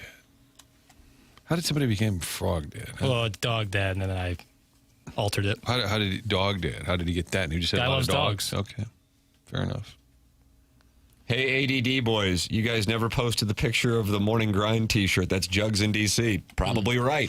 Yeah. You know, there was one point yesterday when I was thinking, I feel like I was going to post something on Instagram, but I can't remember what it was. And then I just moved on. But now that Jugs in D.C. has sent that in, that's what it was. Right. It just triggered it. I'll tweet that right now. I'll tweet it and IG it right now. I think he's going to tweet it and IG it. Are they going to make more T-shirts like that? Just kind of a nostalgic thing? They'd probably sell like hotcakes. If they do, Polos Plus would do it for you, Doug, because they have the TMA tab when you go to polosplus.com, and you can get the hats, the quarter zips, the hats like this. Man, I love this hat that Andrew Hubbard and Corey Lawson over at Polos Plus came up with. Hats, T-shirts, the Navy Caps on the Road hat that McGreevy, I don't know if he has worn yet. I think if they would have won last night, he probably would be calling in today. But I think with the loss, he lays low. Not like it was his problem. But they don't score when he pitches. Yeah, that's a problem. Polosplus.com. Go to the tab and you see the TMA right there. And if you have a company, if you have a school, neighborhood, whatever event you might have, Polos Plus is local. And they work with top-tier brands, Carhartt, Travis Mathew, Nike, you name it. They work with them, and they put your logo on that brand, and you have a first-class quality product. It has been wonderful to work with Polos Plus online at polosplus.com. 8:19 in St. Louis. Tim McKernan, Doug Vaughn, Martin Kilcoyne with you on the presentation. Little Jackie Papers running the board. Chairman Kurt filtering phone calls and emails. It's TMA presented by Brown & Crouppen on 101 ESPN.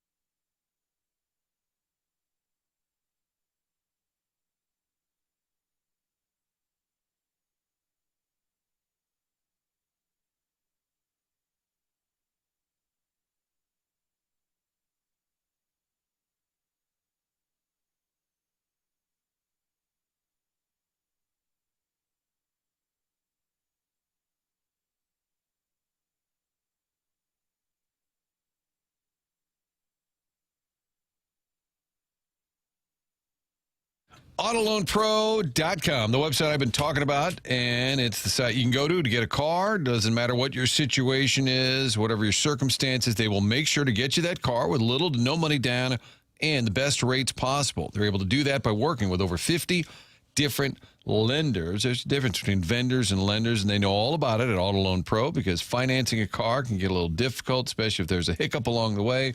All you need to know is to choose the pro, AutoLoanPro.com. Get online, check out the vehicles there, and also download that free playbook we've been telling you about. It'll educate you on how the credit industry works so you can get your credit back on track and then get the car of your choice in the future. Auto Loan Pro is part of the Lita family. So in the market for a car, want to do it for little to no money down. Maybe there's a situation or a circumstance that you try to overcome. You can do it by getting online at AutoLoanPro.com.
Welcome back to the Morning After 101 ESPN. Tim McKernan, Doug Vaughn, Martin Kilcoyne with you on the program. Little Jackie Papers on the ones and twos, and Chairman Kurt fielding phone calls as we speak, Doug. You can call in. Callier and Thompson, phone lines 314-974-0101. Text into the program at 314-399-9646. That's the Air Comfort Service text inbox. And then you got that Form Energy YouTube chat, and they're in there talking about it. Looks like they're complaining about the show. Is that right? Chairman Kurt, are you in there? Because you're the patron saint of the Form Energy YouTube chat. Could you do a grok version of the... Do you like that, Doug? A grok version of the Form Energy YouTube chat to kind of summarize? Because I glance... Looks like maybe the never-ending wipe. Oh. Gosh, I hate those. Didn't really familiarize him or herself with the show until the 101 days. So he was just kind of asking about, I guess, some lore and some history. What kind of questions? Because Doug loves taking questions on the day before a holiday. One question I'm seeing, the first one actually, is whatever happened to Manchild 79. He still chimes. I've seen him in the Morning After YouTube chat several times. Okay, so apparently still out there. And I think in the TMA STL one for this program on 101. Okay. And then just some sports adjacent discussion. It's nothing to really take too much time on. Okay. Doug, that's the grok version of the Form Energy. Chairman Grok. Okay. And then somebody called in as well? Someone did call in, yes. Who's this? Bofades wants to talk to Doug. Let's talk to Doug. Okay. Okay. Well, hello, Bof. Hey, Doug. Hey, Tim. How are you, buddy? We're wonderful. How are you? I want to go get coffee. We're fine. I'm not doing too well, to be honest with you. Why is that? Well, my wife left me. Yeah, can't blame her. Yeah, but here's the thing, Doug. Going back last couple of times, you've been supposed to be getting me this number. Go on. Pot him down. Pot him down. He's gone, Doug. I'm supposed to be giving him a number. He's gone. Okay. Guys, we need more Madison Hedgecock. That's the TMA Reddit insider. Hey, guys, who started the show? Did you have other members prior to who is currently on the show? That's from Medic 2007. How about that? Who started the show? So they're wanting history lessons. Doug, why don't you give history lessons on the show? Well, as far as I know, it was you, Martin, and the cat. Back in about... Don't forget about Producer Joe. Producer Joe in about 2004. Yeah. They said, this is your producer. He used to cut lawns in Atlanta. That's correct. And that's the natural trajectory. Everything that's been said to date is true. And don't forget Stedman. Right. Although the very first board operator, Martin, I don't know if you remember Nickel. this. Yes. Wow. That would trip people up on a trivia contest. And then Stedman was the original kind of Stevie Wonder of the drops. Talk. He would just sit there and hit the buttons. But loved playing drops. And somehow had drops ready that we were 15 seconds away from the drop being appropriate. They were so good, I almost thought it was planned out or had been done and recorded and done later. I sat in awe. Yeah.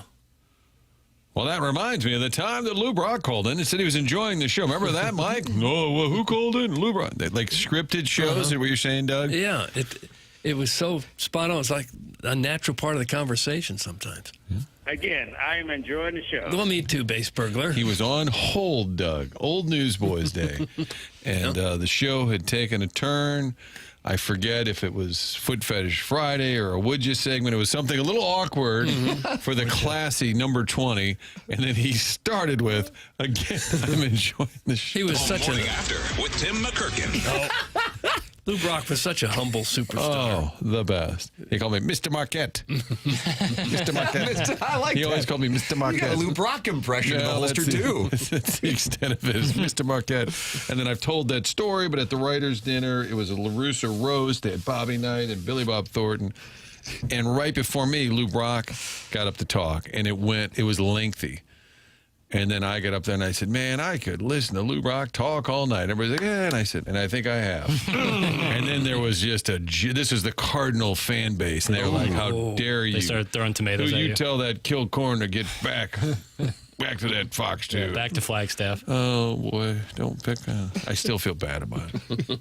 Hey, for the game Monday night, you can join BK and Ferrario with Michelob Ultra at Hot Shots Fenton, the Yankee Stadium of Hot Shots, as the U.S. men's soccer team takes on Belgium in the round of 16. BK, Alex, and Michelob Ultra will be on site with Ultra giveaways starting at 6 p.m. with kickoff of the U.S. match versus Belgium. At 7 p.m., Michelob Ultra is a superior light beer and the official beer sponsor of the FIFA World Cup 26. So be sure to enjoy Michelob Ultra as you cheer on your favorite team. That's this Monday starting at 6 p.m. with BK and Ferrario and Michelob Ultra at the Hot Shots in Fenton for the U.S. match against Belgium. At 7 p.m., get all the details at 101ESPN.com. Papers, how will you be watching this game? Now, you watched with your partners. Yeah. Last night.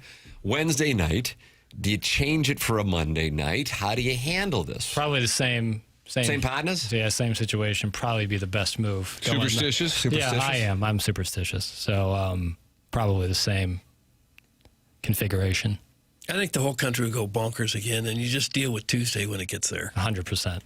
100%. But the 7 o'clock kickoff is pretty optimal, you know? You know it'll end 9 to 15, Yeah, you can be in bed by 10 o'clock at the latest.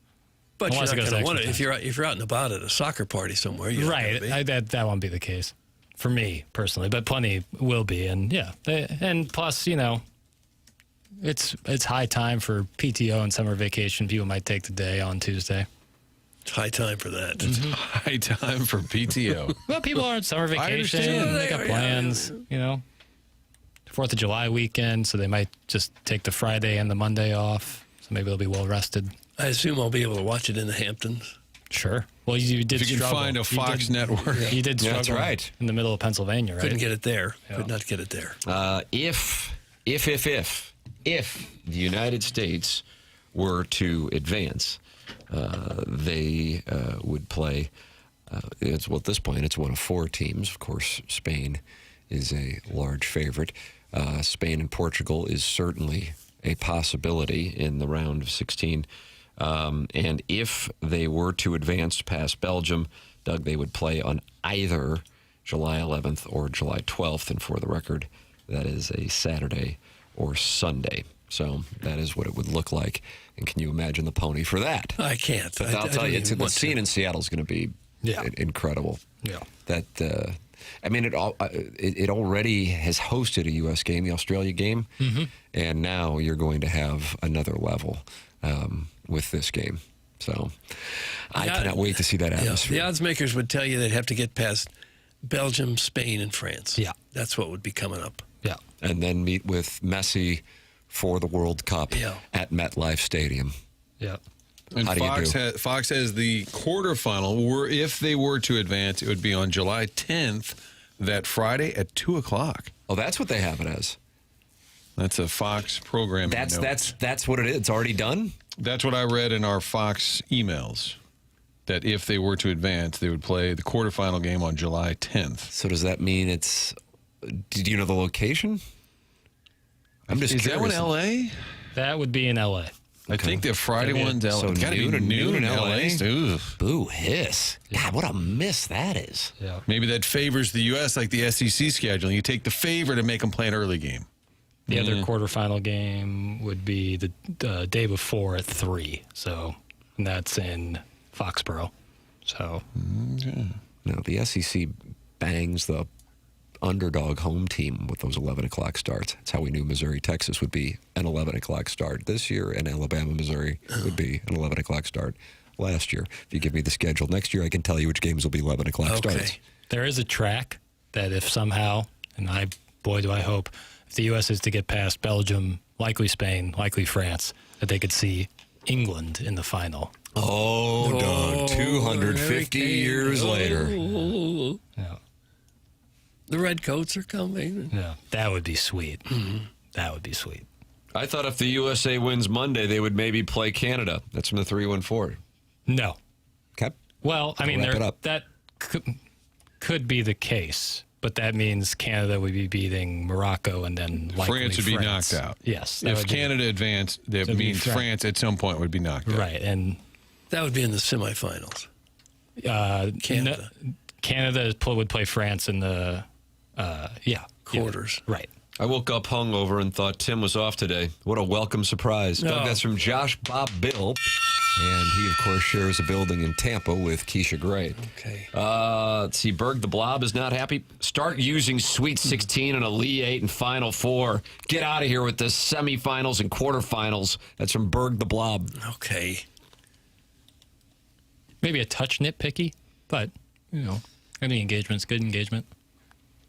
How about this? This is Woody from Columbia, Illinois. Great show. Polos Plus is a great company.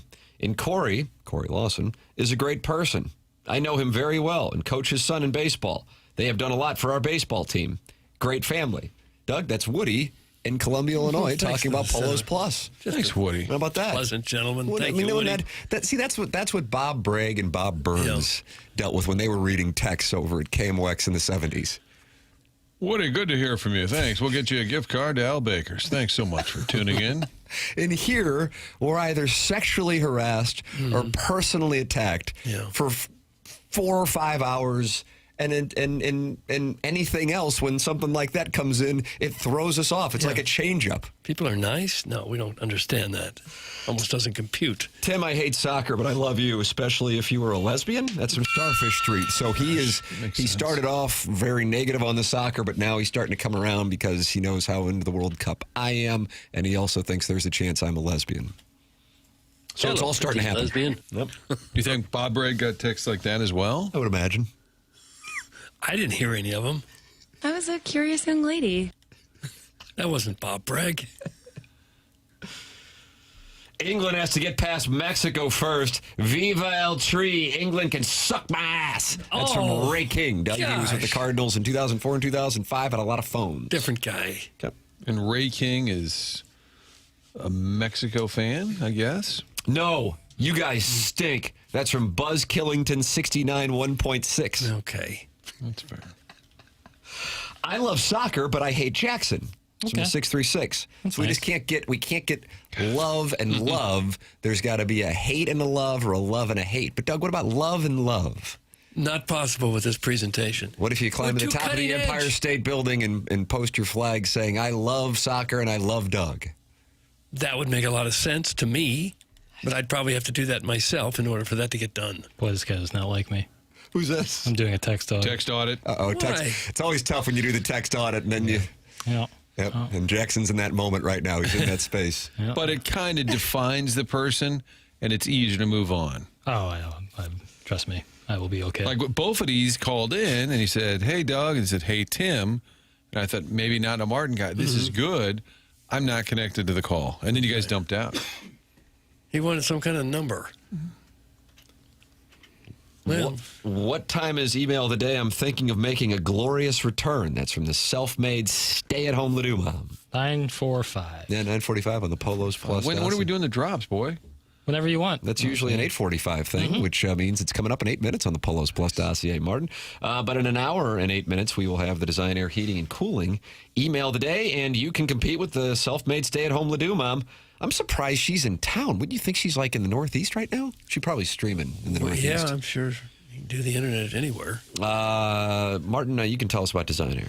I can. Love talking about Design Air, not just a long-time St. Louis-based company, but family-owned and operated. Seth Goldkamp, fourth generation. And when it's your family's business, you take great pride in making sure the customer is happy. And that's something we talk about a lot on this show. Design Air will get you fixed, get you back up and running. If that air conditioning breaks down, especially this time of year, it is brutal. So you want to get a professional person out there that doesn't try and add on or sell you something you don't need. That's what happens too often in this industry. That's why Seth makes sure the team understands, don't add to the stress, get the repair done in a pleasant manner, and that's something that they do. We always joke about, the strapping Steve, the sinewy Sal, or whatever. Or Scoots. Yeah, but the point is, they're pleasant, they get it done, they're professional. There is a difference when you work with Design Air, and if you want to sign up for a maintenance plan, that's the best thing to do.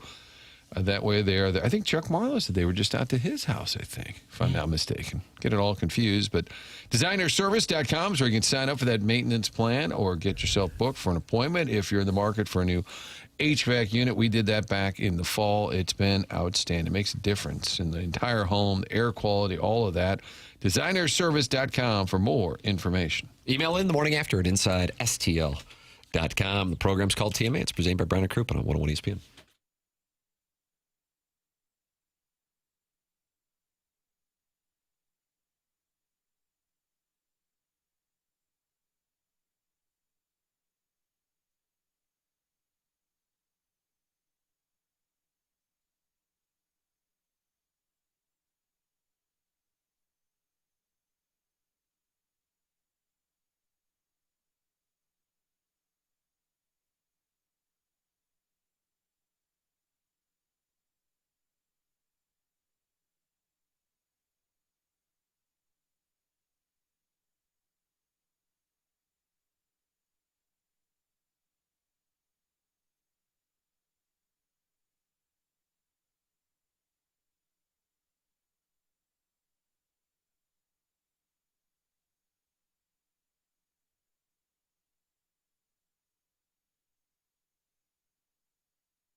Doug, would you like it if they played this instead of... I would have. Uh-huh.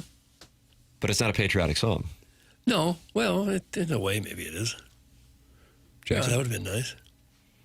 I agree with Doug. All right. So Born in the USA, Martin, in Seattle at 9:15 Central Time.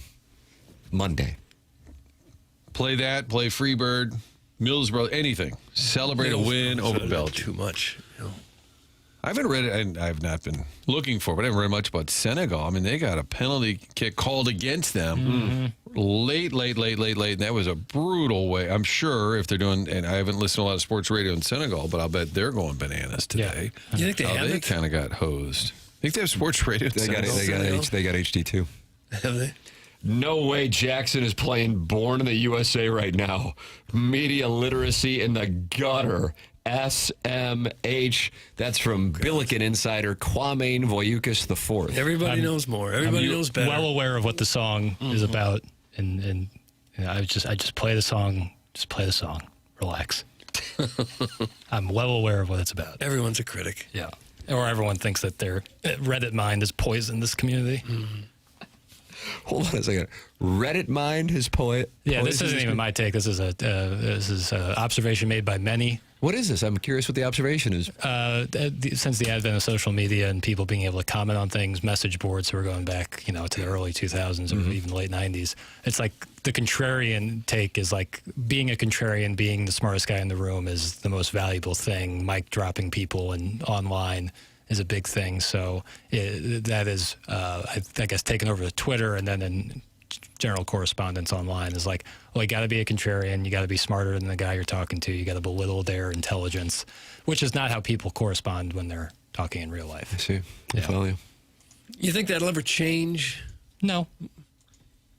Not online. I think person to person communication will continue to be mostly very cheerful and good-spirited. Yeah. Jackson, you're an American hero. That's in the Jerkwood from Kirkwood. I wouldn't go that far. But you know what I am? An American who loves watching this U.S. men's national team. Oh, do you? I just the entire game. To me, like the 90 minutes, it was a long game too. You got 10 minutes of stoppage time in the first half with injuries, and 10 minutes in the second half. But it to me flew by. I was enjoying every second of it.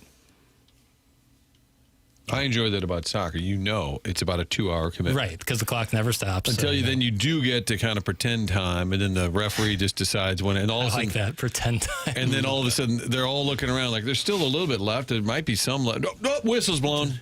Referee's like, I've had enough. Did they ever blow the whistle with a guy bearing down on the goalie about to win the game or tie the game? Have you ever seen that? That would never happen. Why not? Why not? Well, when's the clock? What is the clock? So they would call it if the goalie were to then make the save and then he's going to boot it. As soon as he boots it, they would make the call. But so they're kind of out of time, but not quite out of time. So it's a gray area. How much time they have left? Right. Yes, that is correct. But I don't like that. No, that's wrong. Then the ref decides, all right, we'll keep playing. We'll keep. No, it's getting hot. We're done. That's it. We're done.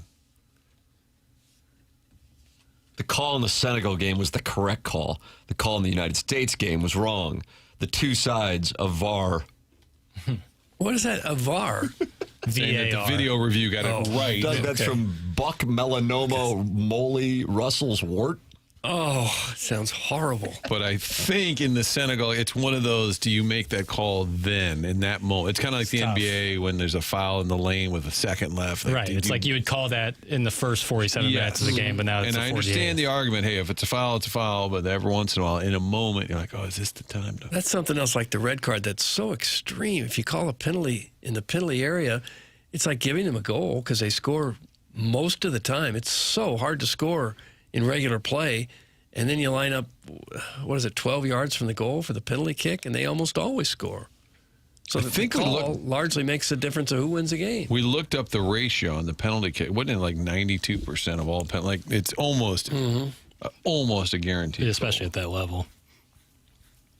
But it was likely the right call in the Senegal-Belgium. But I will say, to be fair, this show kind of has imaginary. Like, we should be done by 11. And like yesterday, Tim, we got a little behind it, and I don't know how.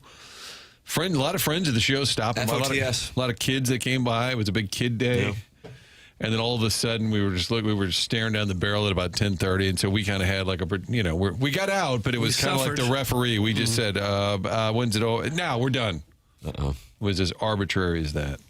It was Paper's fault. Was it really? No. He'll wear it. He'll have to wear it. That was me. The clock is one of the things that turn off Americans. That's from Pele Blanco.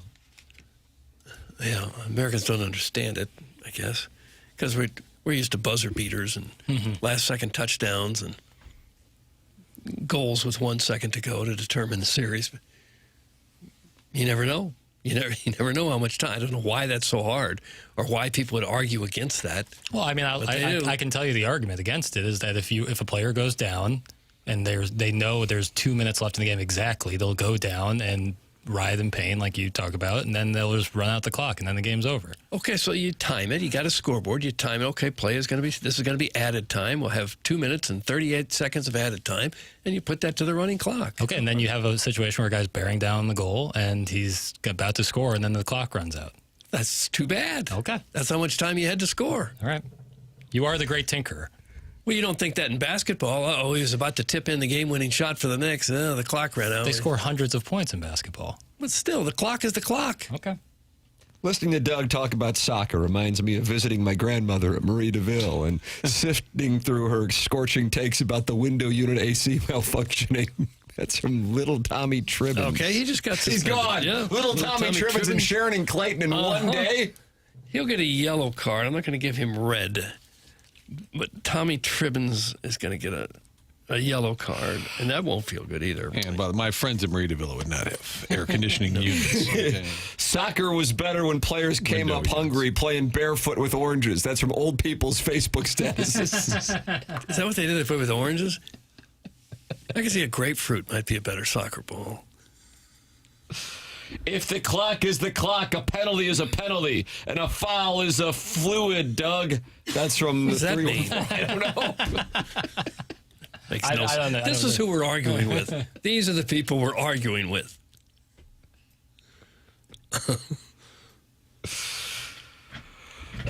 There's no other sport where the clock is not the clock. And a lot of people pointed this out, that why don't they stop the clock? Like if somebody is like an injury time and said just hit stop. How hard is that? It just keeps running. And then even the announcers will always say, we'll have some extra time here. Could be 5 to 7 minutes. Oh, wow. 10 minutes of extra time. It's this great mystery. I can take soccer or leave it. It's fine. That's from the Nipper School Monitor. That's in the Form Energy YouTube channel. That's not what the chairman's poll question is. Take it or leave it. You cannot hedge. What are the numbers, Chairman, on the Gallup poll that is going on the TMA STL Twitter tweets account? No, making a slight comeback. It's 86% to 14 now. And the question is what again for those just joining us? Are you into the World Cup? Are you into the World Cup? 86% say yes. Correct. 14% say no. Well, chances are the people that would see this poll tend to be sports fans. I'll be interested to put this out on Tuesday when Belgium takes our measure. You think U.S. is going to lose? Could happen. Yeah. How about that?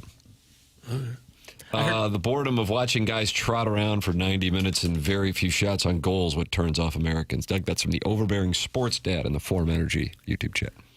Well, there could be some of that. Yeah, we're used to a little bit more action. Jackson, there is no way to defend soccer. It's a bad sport and it's very boring. That's from the Swing Haven board member. Doing this every time we talk soccer is boring. Every time soccer comes up, and this conversation about how to fix the game that's by far the most popular in the world is boring to me. So there's that. So you will not be meeting up with the Swing Haven board member? Probably not. I'll leave that so for you're Ken. leaving it open. Well, you know.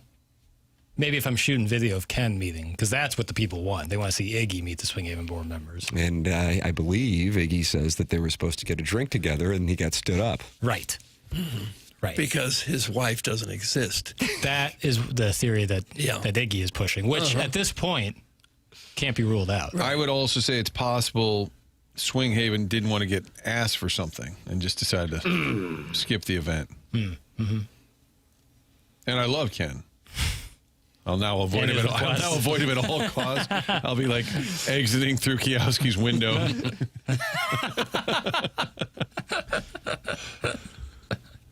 Going down a lattice like an 80s movie.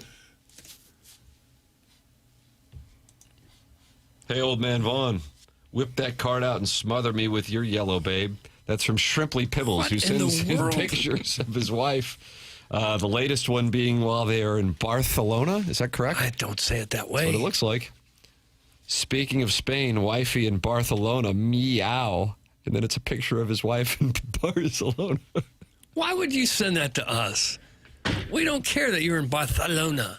She is. It sounds like he's not. Okay. Why would he send that to us? I don't know. He said, "Hey, old man Vaughn, whip that card out and smother me with your yellow, babe." That's. And then I looked above and I see it's a picture of his wife, and as he notes, Barcelona. He wants a yellow card. Okay. I think he's bragging that he's in How do we know he's in Barcelona? Could be anywhere. His wife's there. His wife's there. She could be anywhere. She could be at Mark Twain Lake, you're saying. You believe anything that these people say? You guys like tapas?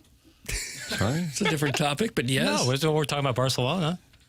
Popular fare. And then there was the bar called Barcelona in Clayton. Still is. Is it still there? The awning is still there. Is it Central Avenue, one of those? Yeah. Bemis 10, I get them all mixed up. I think it's right up the road from Napoli. Used to be right across from Portobello's. Yeah.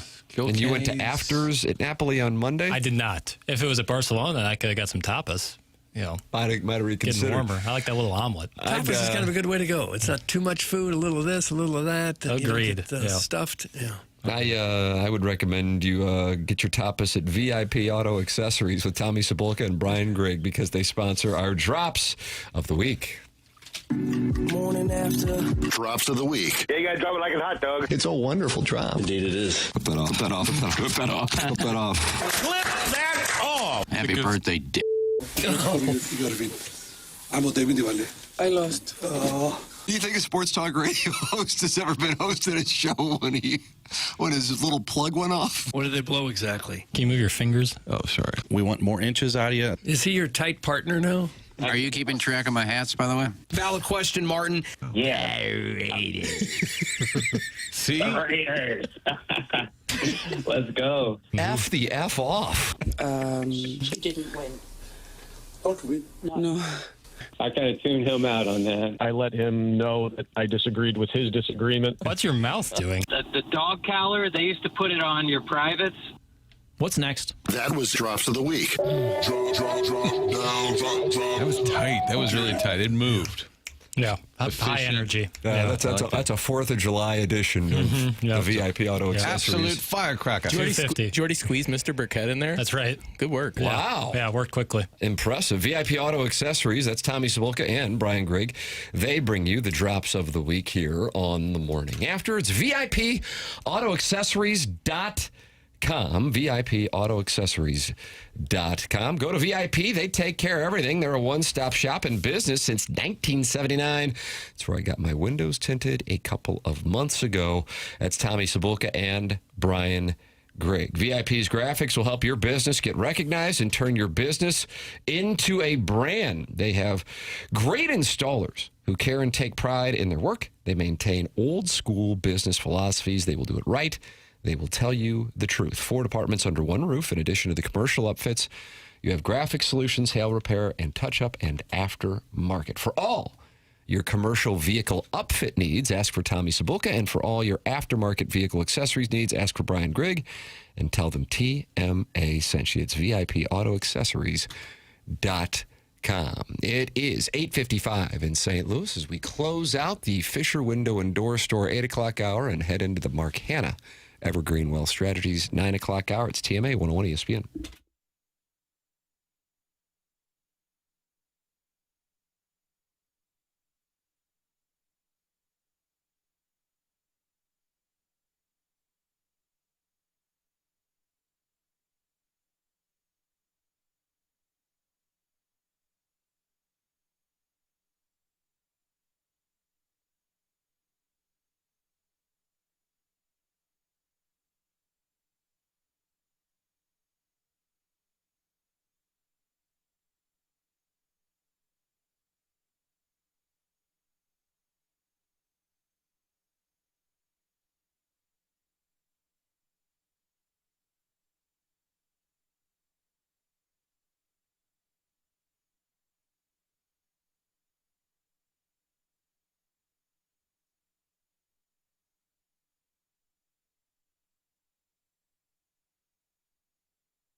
This is Jackson with a SportsCenter update brought to you by Saliga Heating and Cooling. Cardinals lose last night in Atlanta. Rubber match today, 6:15 p.m. First pitch, Dustin May on the mound for the Redbirds. That was another SportsCenter update brought to you by Saliga Heating and Cooling, a Daikin heating and air conditioning dealer.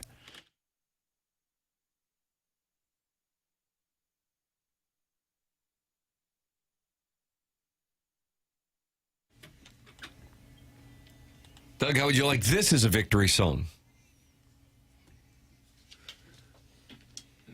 No, this doesn't work. Wow. Jackson, this idea has been discounted. Our guy Supon was did a little Instagram video talking. It said it was Tom Petty Tuesday, and he was asking Chris Carpenter his favorite Tom Petty song, and he chose American Girl. There you go. So I support the 2005 Cy Young winner and 2006 World Series champion. It's not and a good 11. song. It's a good song. It's hard to sing along to as a stadium crowd. But it was playing in the van when Silence the Lambs, our guy Buffalo Bob was nabbing people, right? Yeah. Remember this was playing? Sure. And then later... I can't unsee it. Well, Goodbye Horses is the song I can't unsee. Tuck, Tuck, Goose. Yeah. I can almost smell that song. Oh, sorry? Yeah. Undercarriage. Mark Yannis has sponsored the 9 o'clock hour here on TMA 101 ESPN. Yeah. YouTube.com/TMA-STL is where you can watch the show and talk it over with other TMA listeners here on the presentation. It is a World Cup day here on the morning after 2 days in advance of the United States' 250th birthday. Here is the post-game conversation from Doug. You ever watch Men in Blazers? I don't believe I have. No. Papers, you're a Men in Blazers guy? I know of it, but I don't watch it often. Okay, here is Men in Blazers on the United States men's national team win, and then daring to dream of the ultimate. This is an exciting night. It's an amazing night to be an American football fan. We've waited for a night like this. Look, it's a weird one. We've won one knockout game in the Men's World Cup in our nation's history. We've now doubled that too. But remember, they've given like a new basement, the round of 32. Like we laughed last night about Mexico being like, oh, we've got the fifth. Yeah, they had to give it a kind of playing game to do it. We're now where we should be, round of 16. And the question is, can we go deeper? And I do believe, this is me, cynical, dark, pessimistic. I watched tonight with absolute adoration, admiration, huge respect. This is the kind of performance there's the platform for the kind of stuff that I know so many of you, and I know I have dreamt about it. Okay. Doug, they're starting to dream. Can it happen? I'm sure it can. I think if you got this far, it's possible for it to happen, sure. I remember being very into the World Cup in 2014 when USA played Belgium, and pretty heartbroken when they lost. So this would be a redemption act 12 years later. A lot of players that were on that 14 team for Belgium still studs for them now. They're considered an older team. Yeah. We're the younger team, Doug. Kevin De Bruyne. And we're willing to suffer. Yeah, we can suffer. If the U.S.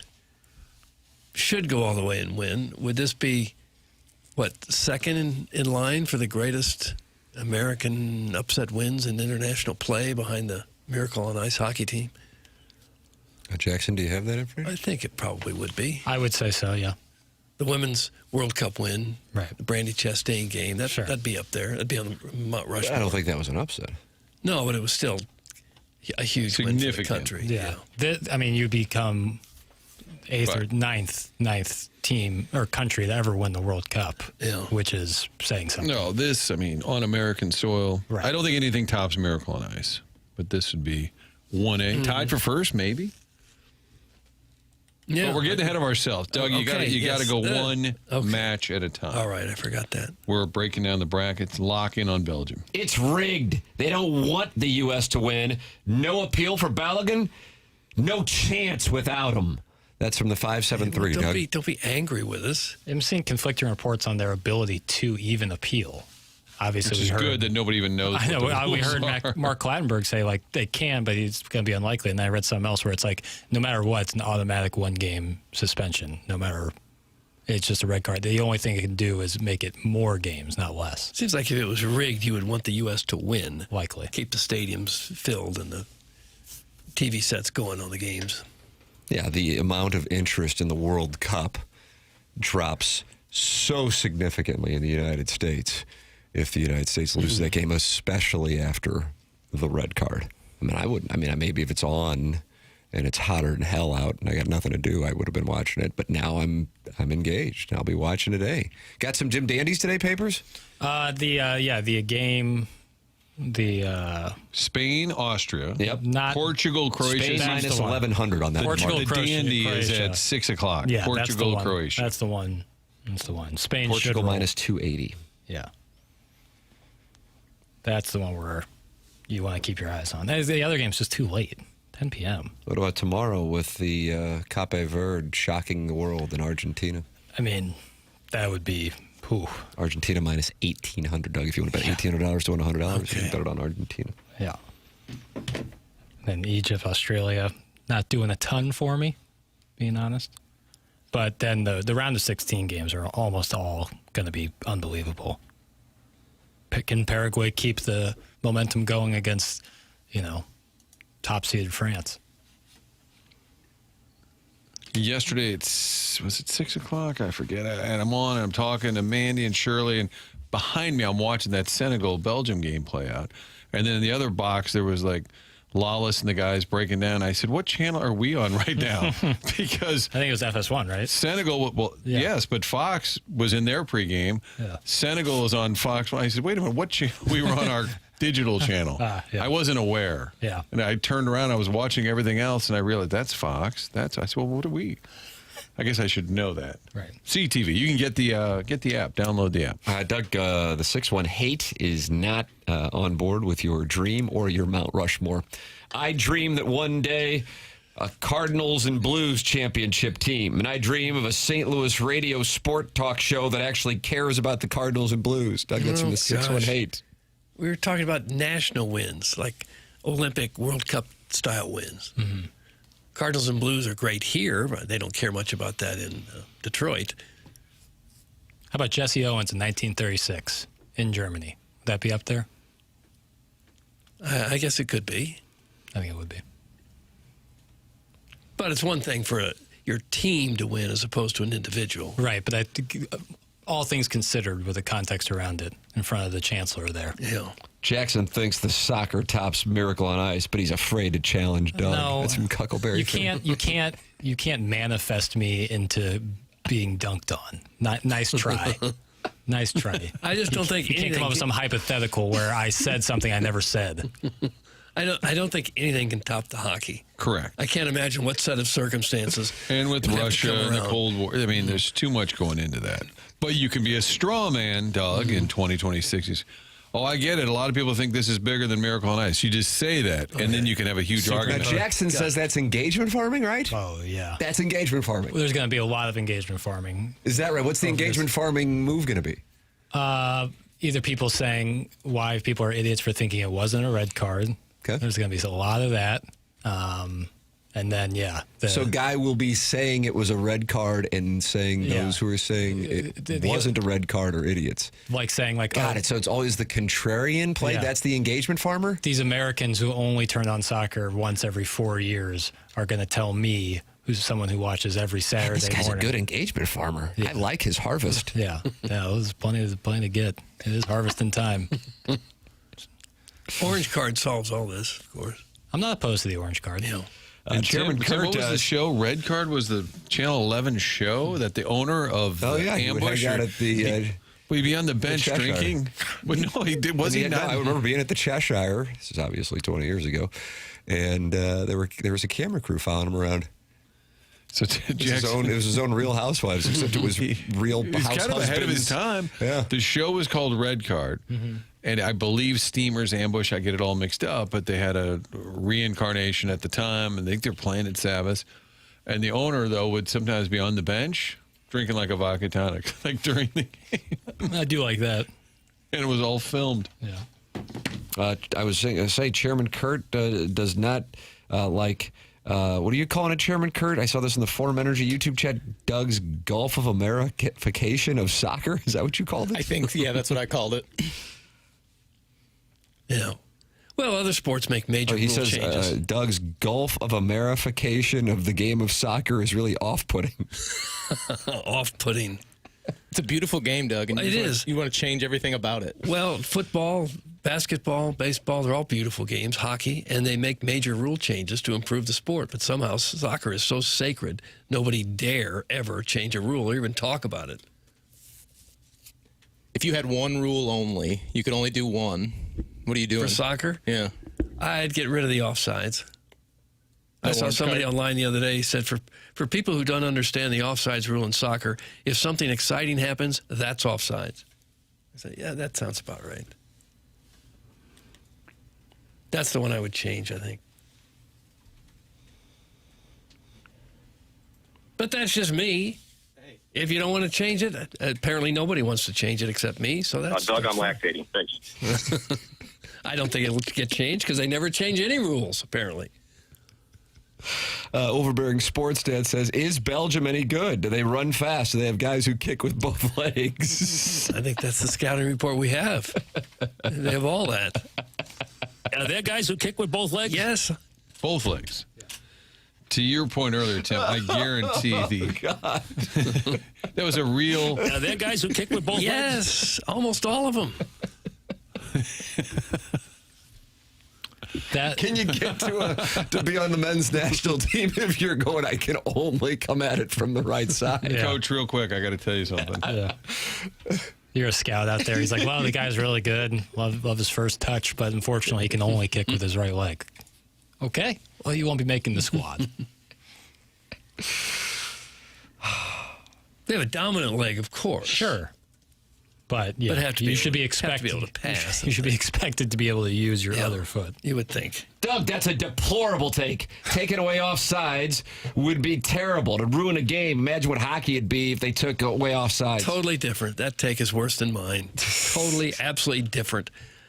Both goals from the U.S. last night were taken away because someone was a foot offsides and didn't even matter in the See, that's where I'm with you on the VAR being so. It's against the spirit of the rule, is that you should be able to see that the guy is clearly offside and the ref calls it on the field. But when you go over and you see one cleat, like 1 centimeter of their cleat is offside based on this very sophisticated video review, that's when it gets to be like, okay, what are we doing here? But the rule itself is not, for me, the problem. It is the VAR aspect of it that takes away awesome moments, several of which we saw last night. But they were both, like the first goal, he was way offside. It really sucks, though, in the moment, especially so like Ballpark Village, just a place just erupts or whatever. And it's the greatest thing. Oh, wait a minute. What? Oh, there was a shoestring hanging over the line. Right. That didn't even affect anything. The enforcement is what you're talking, not the rule. Right. It's the VAR enforcement where it then becomes against the spirit of the rule. No, I'm against the rule itself. It should be like hockey. You get past the blue line, nothing's offsides. Soccer, you get past midfield, nothing's offsides. Have your defense get back. What I didn't know is that on a goal kick, there is no offsides. So last night, Bosnia almost snuck one behind the U.S. defense there. That was crazy. I was unaware of that. Learned something new every day, Martin. On this show. Nice ball cap, by the way. This is from the folks at Bell Reeve. Yeah, really nice. I forgot to pick mine up. It almost fits. Well, I took yours to sign your name. Oh, you son of a so-and-so. Doug, could you tell us about Mark Milton? Because he's online at STLTaxLawyer.com. Well, if you got a tax problem, that's the guy you need to know. A lot of people do have tax problems. He told me you'd be surprised at how many people just flat don't file at all. They think that the godforsaken tax man's never going to catch up to you. You don't hear about it for a year, 2, 3 years sometimes. And then you get hit with a big, fat fine, and that's not pleasant for anybody. If you've got that kind of issue, or maybe bank levies or wage garnishments, you could even be facing an IRS criminal investigation, and that gets to be serious stuff. Mark Milton is there to help you through it. His website is stltaxlawyer.com.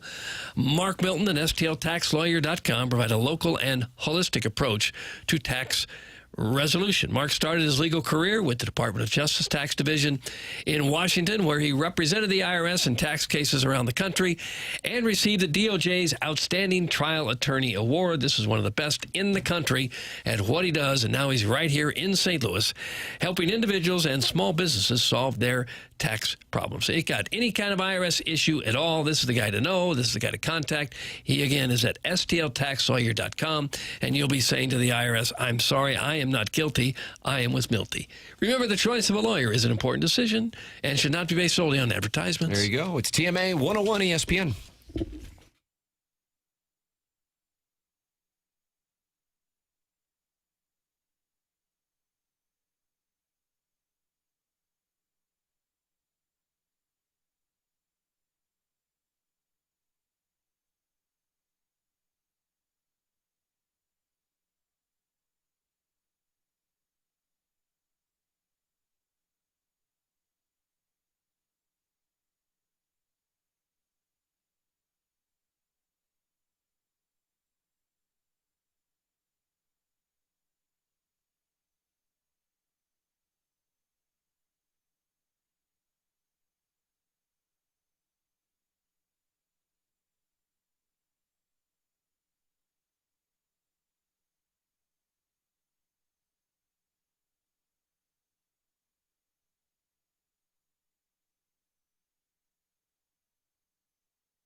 All right, Doug, how about this one for the song after? Okay.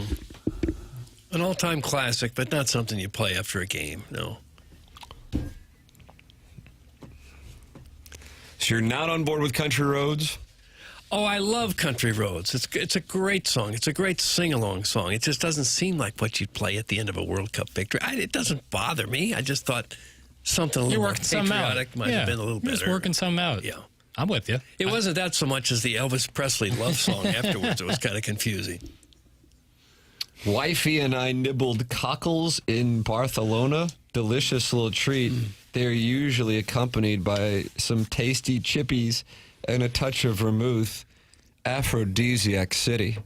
Should I be keeping track of every hat Marty wears now? Wifey prefers my lettuce out, but that's a nice cap. That's from Shrimply Pibbles over in Spain. Why don't you stay on your vacation and stop bothering us?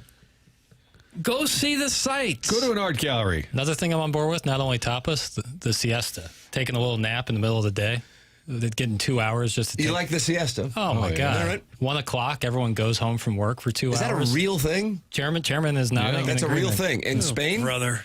Doug doesn't like the In siesta. Mexico it is. Stay with it. Businesses, restaurants, they'll be open in the first part of the day, take a little break, close up shops, allow people to rest up, and then... But they close later. They're still working. Yeah, and you can eat deep into the night. And lunch is like the biggest meal, right? Lunch Correct. is, yeah, I like that. I'm into that. So, Doug, you have a feast. You fill up. You're fattening up for the slaughter, and then you go and you take a siesta. Poo. I'm tired at 1 o'clock in the afternoon. They don't take time off in highly industrialized countries. They don't take time off in Japan to go to sleep in the middle of the day. And they huff darts like champions, too. Yeah, that's not wise. Is that why we have a hydration Plow break? ahead. Because the Europeans are used to taking a little break? Siesta time. That sounds fun.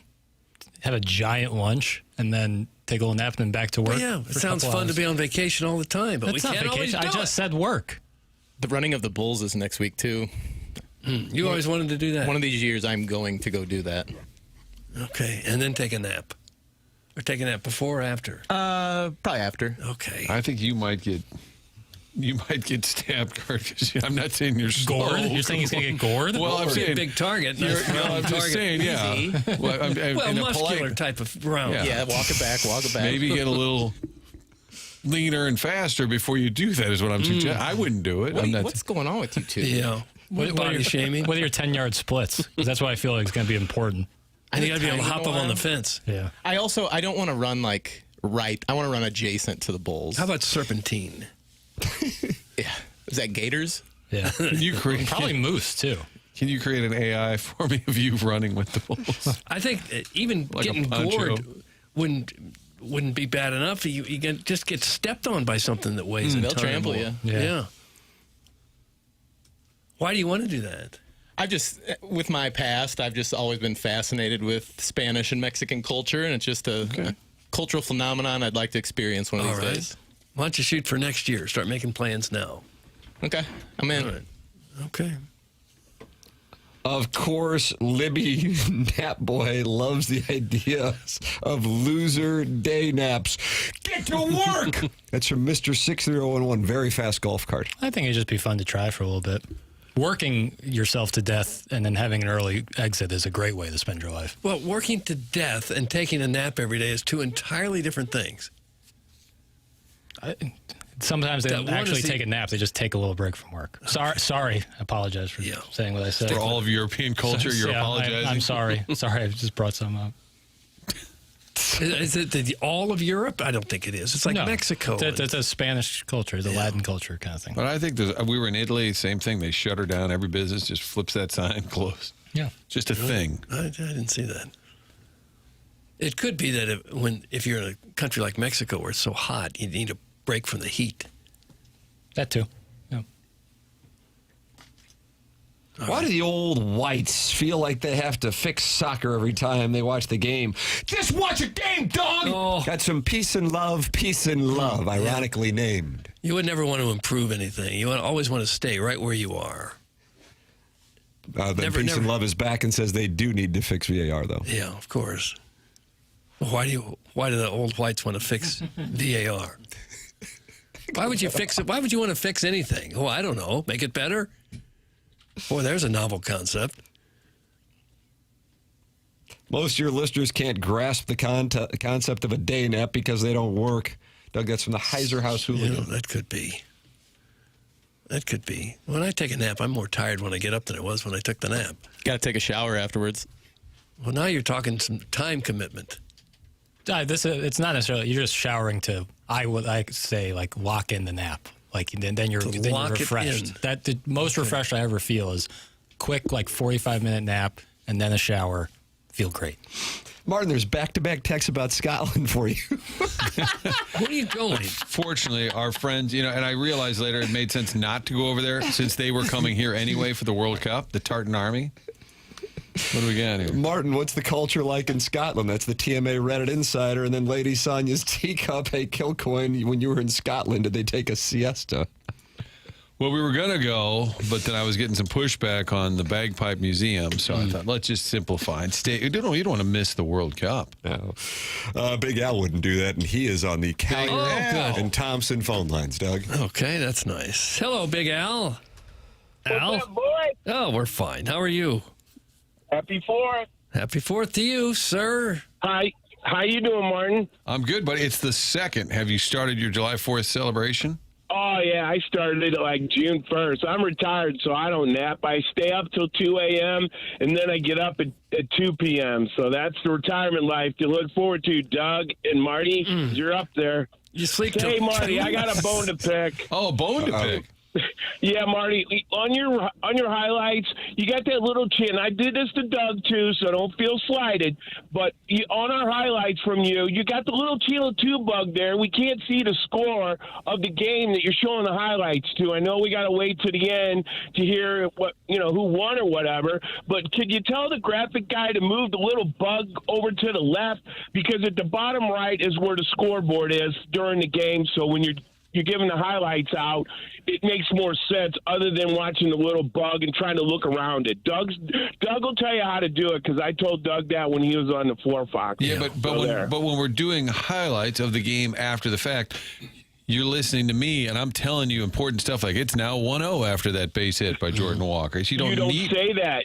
You're like Kerber. You never give the score. I never give the score during the highlights. You're right. You don't do that. I just say it's a base hit to right, and I don't have any reference point beyond that. Yeah. Okay, Skip Carey wannabe. Stop it. So how you doing, Jackson? How you doing, Jackson? I like the Big Al always makes his way around the day. I'm doing great, Big Al. Always a pleasure to hear from you. Hey, you listeners out here, you need to lay off Jackson, okay? I know probably half of you are kidding like you do me and probably not kid when you tell me to drink bleach, but Jackson's a good dude, so you need to quit picking on him because, you can't tell by his response. He's a tender little feller, and it gets his feelings hurt, okay? So, Jackson, whenever they give you this stuff, here's what you need to do. Yeah, you need to act like the toughs like us. Just say, whatever. Yeah. Just whatever. That's good advice. When they say, whatever. That's good and advice. just ignore them, Sure. okay? And they'll go away, probably not, but who cares? All right. But anyway, just wanted to say happy 4th, happy 250, happy Independence Day. I got a lot to live for. I am blessed, and I love everybody, even though they don't love me out there in radio land. And I just want to wish everybody a happy 4th because I got up early. I had to go and get my milk because I was out of milk, so that's why I'm up real early. Like a farmer. So, probably. I'm lactating. Thanks. Big Al. Steven Wildwood says, I love Big Al. How about that? Hey, a lot, dude. Everybody texts in that loves me, okay? And hey, Dougie, you going to Biff's party? I'll be there. Doug, it's Biff's party. Big Al will be there. Jackson? Yeah, I'm the Say no more. I'm going to be out of town, I'm the Big Al. headline and then the fireworks. Okay. Yeah, Did you get Come on invited? down, you're invited. I don't think that I was, but I would be out of town. Well, I'll make sure you were because he said he was, but he's probably about 18 Michelob Ultras in, so I have to remind him. Well, But you it's don't gonna have be a to heck because I'll of a be out of town. fireworks show.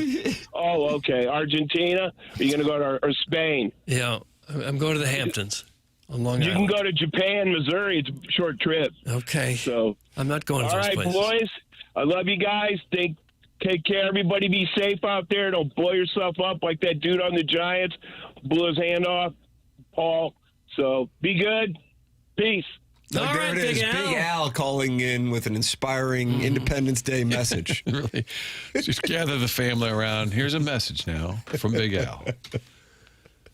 Don't blow your hand up. 285 friends are watching in the TMA STL YouTube chat. That's where you can hang out with other friends and subscribe to the channel. 7,020 friends have subscribed to the TMA STL channel. It's where we are every day from 7 a.m. to noon. It is the TMA STL YouTube channel. We got the Design Air Heating and Cooling email of the day coming up here on the presentation. Doug, would you like to tell people about Design Air Heating and Cooling? Sure, I would. Design Air Heating and Cooling is really the only company you need to know about if you got any kind of problem with your air conditioner. The weather has been scorching hot, so a lot of us will experience some sort of problem with the air conditioner unit, but Design Air is the company you need to keep on speed dial. They've been around since 1904 and not just another HVAC company in St. Louis. They're also the longest-running sponsor on TMA. We certainly appreciate that. Seth Goldkamp, fourth-generation family member, running that company. They've got technicians and trucks all over town. I see them in my neighborhood just the other day. At Design Air, they believe in honest work. You're not going to be sold something that you don't need. So whether you're dealing with this oppressive heat or the bitter cold when winter rolls around, they've got your back with dependable service. course. And No Pressure Solutions look into their maintenance plan where they'll come out and make sure that your unit is working properly before something should go bad. Visit DesignAirService.com. Schedule your service today. Design Air is comfort you can count on since 1904. And, of course, home with a handsome repairman. Don't forget Brad, who has huge sex appeal. Design Air brings the heat. Beer Cats wants everyone to know that he is Team Big Al. He loves the old school guys. These new guys are miserable dorks. Beer Cats has endorsed Big Al. Oh, yeah, we all like Big Al. The new listeners, he says, are miserable dorks. Get screwed. There's producer Joe, not available this morning to talk about the United States World Cup win. Now, I will tell Big Al, I'm with him on that logo for all the stations being dropped during golf highlights. That's if it covers the putt, the ball, that's the worst. But a score bug, that's what they call it, Doug, the score bug. Right. Let's say it's 3-1 Atlanta, whatever. You're saying in the highlight, hey, and this home run puts Atlanta up 3. I don't think you need it in that moment. And I think it's there like all day, too, isn't it? Yes, correct. Pretty much the station anytime bug, local programming is on. Yes, the station bug goes over the score bug, which Midwest or what's the ballad, whatever we're calling that. Hey, guys, tell boy stink. Hey, stop it, Mike.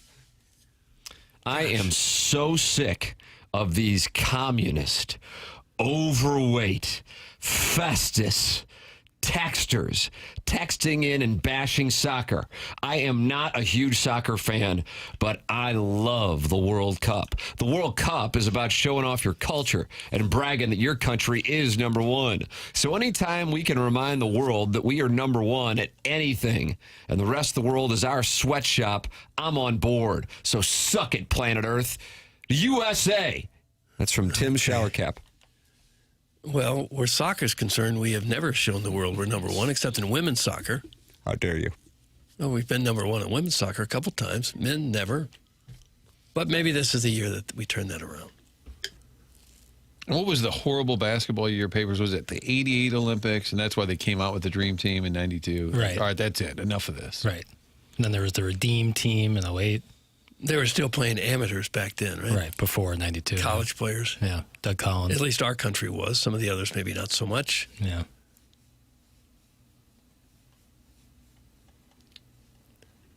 Basketball is no longer just a gimme gold medal anyway. No, got to earn it. Still will every year. How about that? Bet your bottom dollar. But every year it gets harder, which is good. Hey, Tim Showercap, how about you chill out? Some TMA Road Insider. How about that? You don't wear a shower cap, do you, Tim? Not necessary. No. Not necessary. Just let it fall on my cleanly shorn, lopsided head. Do any men wear a shower cap? If you have a certain hairstyle. I could see that happening, like you're like in a rush. And listen, I haven't been there in a long, long time. But I could see that being the case. There are times where like your hair... your pompadour is in a good state. Like your hair looks good. But you went out and you shaved strokes. Right, and you don't... you got to go meet the fellas. Right, yeah, at Barcelona. But you've got the same hair I've got. It dries in, 5 minutes tops? Yeah, usually it dries pretty quick. But then if you have like some volume going on, those days are rare when volume enters the chat. So if that's the case and I need a shower, sometimes, protecting the... You put on a shower cap? No, I used to have one. You also loofah your stretch marks? I have a loofah, too. Oh. But that's, if you're not using a loofah, I don't see how you're getting clean. That's my take. I've had that take for years. Soap doesn't work? No, you put the soap on the loofah. And you 3X your bottle of soap. Landon Donovan wears a shower cap. That's a wee too low. Do you think that's likely? Probably. God, I wish I could find that audio. I don't know if it's detachable or not. He made a funny hair joke about himself last night. I was so nervous my fake hair was falling out. Okay, that's what it was. Yeah.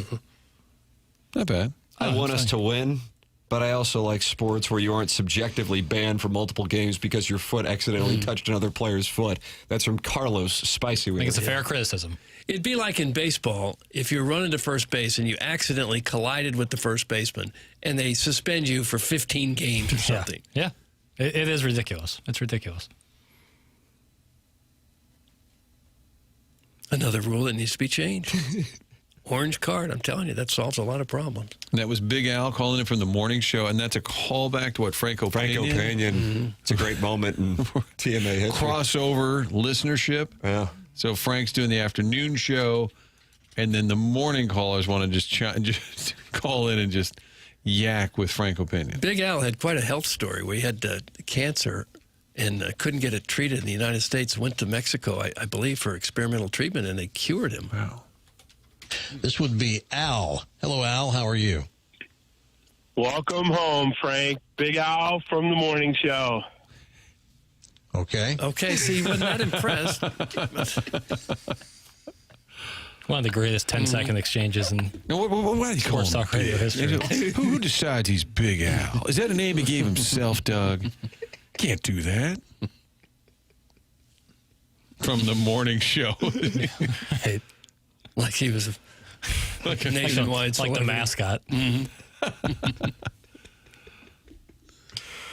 Tim's shower cap obviously has never, ever played a sport or won at anything in life and is living through a United States soccer team. That's from Starfish Street, who started the program this morning at around 7:05, saying that, Martin, no, people you are incorrect that everyone is into it. This has to be the most overrated sport known to man, complete waste of time.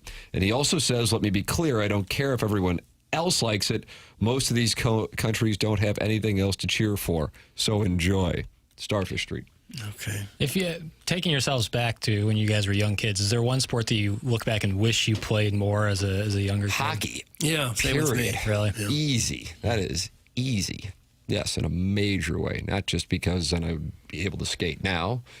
I think the camaraderie you get from it, as I've observed, because obviously I don't play it, but that's the easy one, 100%. What about you there, Papers? I bet you have a different answer. Yeah, you'd be accurate in that extrapolation. Probably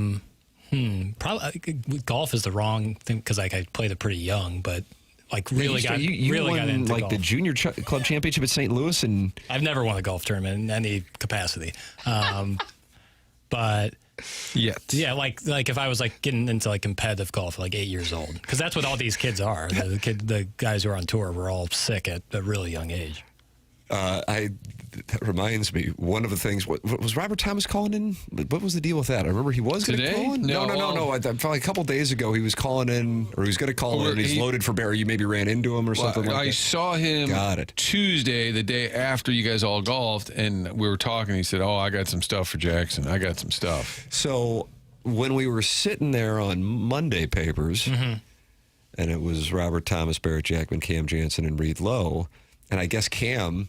Doug, was he pumping his tires? He's pumping up Jackson? Was he really? To those guys, talking about how great of a guy Jackson is. Jackson wasn't there. He was ordering a daiquiri up at the bar. And said, and then he didn't even go to see, dude, he didn't even go to school for this. Timmy just he emailed Timmy, and Timmy just this is the guy. And so he didn't even go to school for this. Didn't he study golf or something? Did he study golf or something? And then Robert Thomas was engaged. Oh, really? And he goes, oh, really? So he thought you went to college for... a golf scholarship? Correct. A lot of people. And then he goes... I go, yeah, and he played pretty well today. And Robert goes, what did he shoot? And I said, 90. And he goes, hold on a second. Real fall from grace. He goes, that doesn't make any sense. I've had to correct people many times, you went to school for golf. I was like, well, I went to school to study golf. And they're like, and then their eyes glaze over, and then I know I've lost them. I'm like, I graduated from Mizzou with sport management.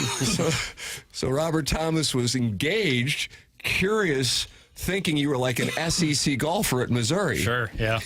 And then he wanted to know what you shot after I said, yeah, he played really well. Yeah, robust 90. I said 90, and he just couldn't have been more confused. Right, yeah. I can understand through that context why number 18 might have been confused by round. But, yeah, I did not go to college to play golf. You wanted to study the game. Right. Old Tom Moore, Doug, with all the guys over in Scotland. I forgot even our first lesson of who was the old guy. It was old Tom Morris. But if you did advance in your golf studies, would you likely be... Teaching pro.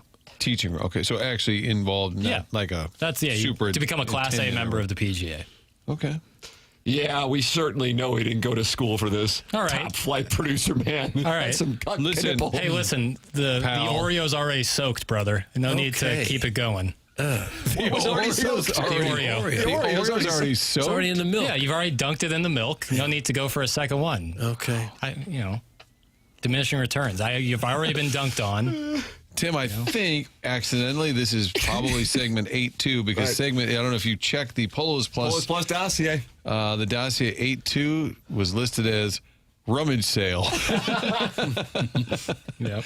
And then 9-1, which we may or may not be in, I don't know, was called A Papers for Your Thoughts. Yeah, you like that one? And then it also told me that at 9:30 we were having Brad Thompson. Of course, that was 10 minutes ago. Look, I texted him. We'll have him on the other side of the break. Tell him we had to get to rummage sale. Yeah, we had the rummage sale. Doug, is studying golf more prestigious than studying journalism? That's from the TMA Reddit. Boy, that's a tie for last. Email in the morning after at InsideSTL.com for the Design, Air, Heating, and Cooling email today. Coming up on the Polos Plus dossier, Brad Thompson with us. This is TMA 101 ESPN from the Stiefel Studios.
TMA 101 ESPN, Tim McKernan, Doug Vaughn, Martin Kilcoyne, little Jackie Papers, who loves the Rascal Puff, and Doug on the Collier and Thompson phone lines. It's Brad Thompson joining us here. Morning, Brad. Good morning, gentlemen. How are we doing today? We're good. That was a displeasant game last night. Not a whole lot like doing. Offense, huh? Yeah. Offense, man. I mean, what in the world? Doug Reynaldo Lopez. Yeah. Mm-hmm. Yeah, knocked out your hits in the first inning and then kind of went away quietly. Yeah, you definitely got Lopez in that ball game. You're going to have those every once in a while. That's the beauty of baseball. We can be upset about it for a day, and hopefully the offense can flip the script this evening. We've worried about the bullpen a little bit. It seems like when they're winning, trying to close down a game, they're in pretty good shape. If they're trying to keep it close and they're losing, that's kind of a different story. And we saw that again last night, didn't we? Yeah, look, I think that the bullpen is going to be one of the most interesting things to keep an eye on moving forward. One of those reasons is, Doug, like we all know, that I'm sure the Cardinals bullpen is going to be called upon at the trade deadline. I'm sure people are going to be interested in Riley O'Brien and JoJo Romero and maybe Stanek, maybe Soriano, right? Like that's 4 pieces at your back end of the bullpen that somebody might come calling for. So that part of it, that part of it is going to be in flux potentially. And then, too, kind of got to remember that the bullpen itself has really been pieced together. I think that your most established guy in that bullpen, and look, Stanek's been in the big leagues for 10-plus years, so he's definitely established. But his role has bounced around a little bit this season when it comes to at least with the Cardinals, his role has bounced around. I think that one of the biggest things is you have to realize that this has kind of been pieced together, and guys have fit into unfamiliar roles. Like Riley O'Brien, and I say this respectfully because he turned himself into a great closer, was a cast-off a couple of years ago. Like Soriano, the Nationals kind of gave up on him for Granillo, and he's been a leverage guy for the Cardinals. Like this group, I think, has done a really good job of piecing together the members of this bullpen. So I think there is going to be some volatility even moving forward, and certainly we've seen some of it, but we've also seen guys grow at the big league level. Like there's a lot of experience that's been gained this year. We always kind of joke that McGreevy's just going to pitch 6 innings, give up 2 runs, maybe a homer, but he's almost automatic in that type of start. Any comp for you does he remind you of anyone with, he just gets people out from them. He's not blowing people away, but any comp that comes to mind? Yeah, well, one of the comps that comes to mind, especially with the mentality that he has of like how focused he is friend of the show, Jeff Suppan. Like, I feel like Soup's actually a pretty good comp for McGreevy. Like a very cerebral pitcher, a guy that can attack with whatever the heck he's got on a given day, and doesn't have to have 95 to 100 to have success. I think that he's actually a really good comp. I'm so impressed by McGreevy. Like, I wish I had half of the mental capability that he has when I was playing, of being able to let one moment not escalate. I used to pitch with a little thing I like to call blackout rage, and boy, it would work sometimes. And then other times not so much. But he does such a nice job of just staying even keel. He realized in the ball game yesterday, and I know that he talked about it, that he didn't have his A stuff. Well, that doesn't matter. The other team doesn't say, well, McGreevy doesn't have his best stuff. Don't try so hard. Like, everybody wants to kill you every day. And he just has a great approach and ability to deal with it as it comes. Like, if the changeup's not there, if the grip's not there because it's hot, it's humid, you got something else and you can outcompete somebody. I'm a big McGreevy fan. 11 quality starts out of 17. 11 leads the team, one of the top in the league. I guess we saw this coming, right? We figured that he would be a top of the rotation type of guy. I think that when you look at some of the, and this is where we get caught up, he is a prime example, Doug, of old school versus new school, right? New school would see McGreevy on paper, and they don't like him. Yeah. Like, new school would look at McGreevy and just like, well, here's the contact rates, here's the FIP, here's the XFIP, here are all these different variables that say this guy will not have sustained success. And then you go out there and you look at the actual player and you watch him compete, and you get the opportunity to kind of talk to him and know him a little bit and realize, like, that this is a foxhole dude. Like, this is somebody that you want on your ball club. So, look, I don't know if we saw this coming. I think it's hard with all of the advanced numbers. Like, it's hard to say exactly what we think a guy is going to be. But I know this, like, I felt very comfortable coming into this season that you were going to have some modicum of consistency from McGreevy. Like, I felt far more comfortable coming in knowing what I was going to get out of McGreevy than I did, say, Dustin May, who's starting tonight, who we saw 2 bad starts from and then has been electric ever since then for the most part. But McGreevy is just one of those steady performers. And, look, while his skill set doesn't profile to quote-unquote ace, I think you see him profile as a middle-of-the-rotation type guy, and he can do that for 10, 15 years in the big leagues if he stays healthy.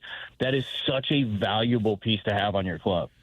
What about Matthew Liberatore, who was much better the other night? They've clearly made it a point. They're not going to take him out of the rotation. They want him to work on things. What is it as simple, like when he's bad, it just happens quick?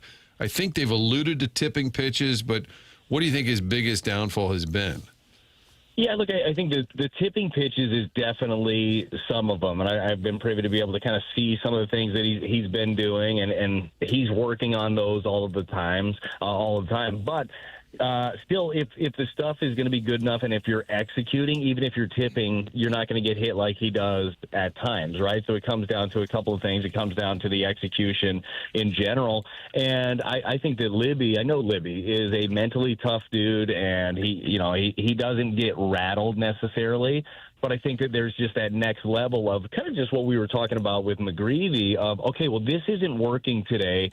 Now what, right? So whenever I'm watching Matthew Liberatore, when his curveball is not on, I think that's a huge pitch he needs to be able to land for a strike. Well, on a given day, if that's not on, he's not landing it for a strike, now what?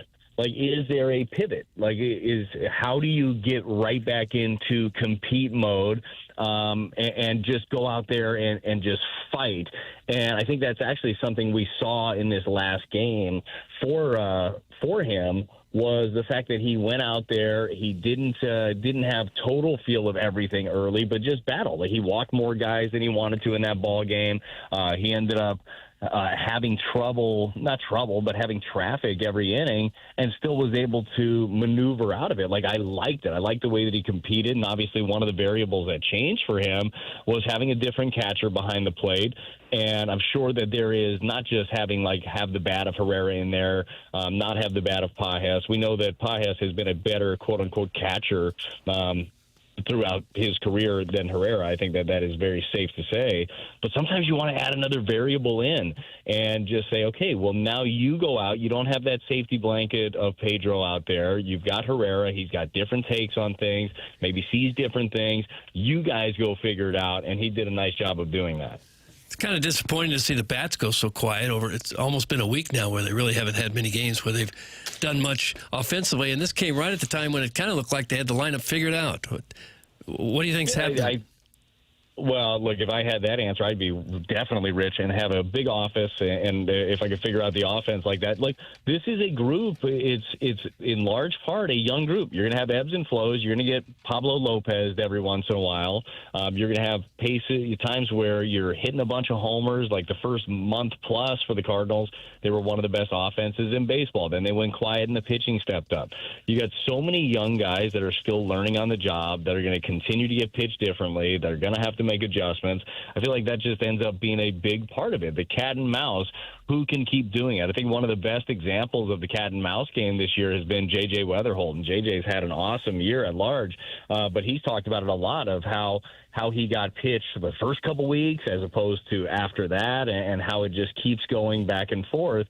You're going to get a lot of that. There are no secrets in the big leagues. There is no camera angle that somebody doesn't have, no small piece of information, no tendency that a player has that the opposition doesn't know about. So I think that is, that's part of it with one of the youngest teams, if not the youngest team in all of baseball, that you're going to have down times. You're going to have your struggles. The hope is when you're struggling offensively, you're able to pitch and you're able to mix and match wins that way. Brad, I know you're not in Atlanta. Are you making the Wrigley trip this weekend? I am not. So Cardinals TV only has Friday, and then it's national games Saturday and Sunday. So I have my first 4th of July at home in I don't know how many years. So my main goal is to be able to keep all my fingers. That is the goal. It's not a very lofty goal, but it's a goal nonetheless. Well, I could see you rolling to maybe renting a van today, just going down to like Pacific, Missouri, and just loading up. Bottle rockets galore. Like that? Oh, yeah. Oh, yeah. Yeah, straight up, what is it? Oh, gosh, what's his name? I'm forgetting him. Joe Dirt style. Dirt style. Yeah, we need things that go boom. Driveways just charred for the next year from all that. Dad, light off another one. All right, well, 4th of July. I'm a huge fan of fireworks. I absolutely love them. What I'm not a huge fan of is getting in trouble for them. So I'm on the ill side. They don't like that so much. So I go to other people's houses that they don't care, and I just chip in on the fireworks show. Nice. If you like them, I would suggest you go out to Wentzville. My son lived in the neighborhood there. It was like the Tet Offensive, all the bombs going off. And Charlie was in control of everything north of I-70. It was rough. If you just want to watch, you don't even have to set them off. And boy, the show is nice.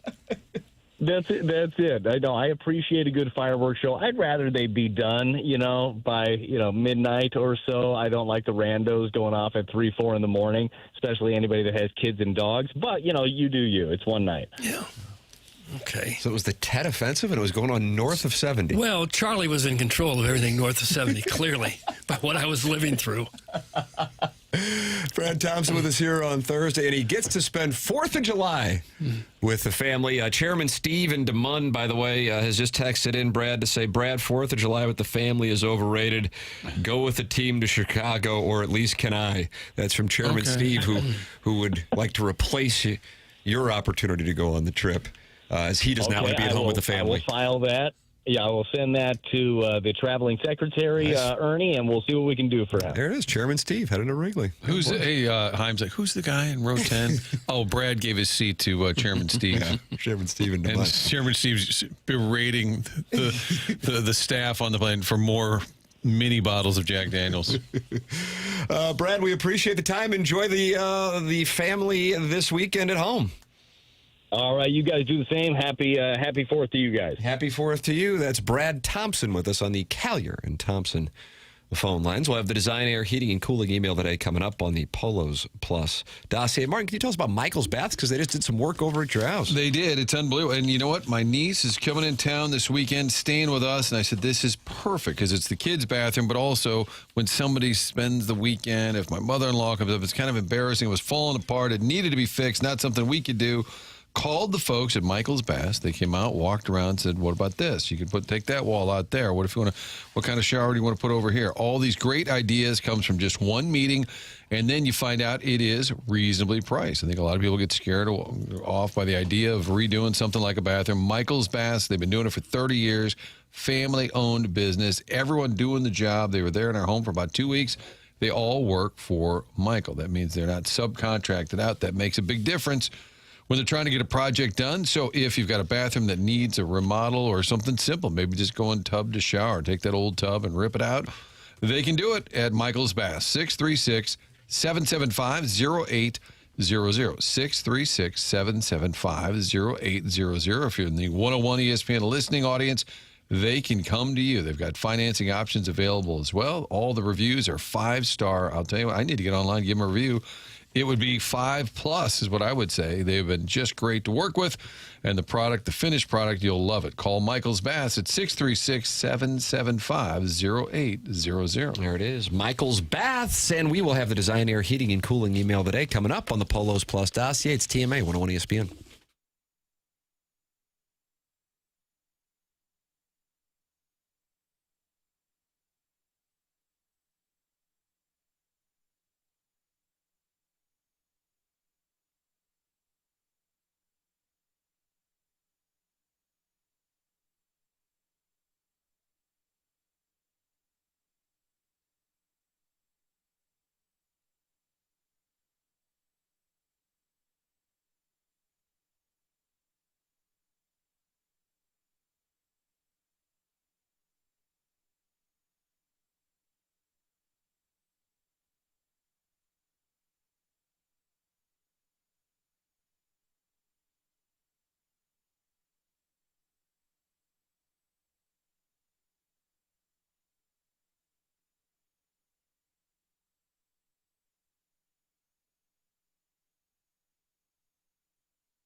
This is Jackson with a SportsCenter update brought to you by Universal Windows Direct. Cardinals Braves tonight will rubber match 6:15 p.m. first pitch with Dustin May on the mound for the Redbirds.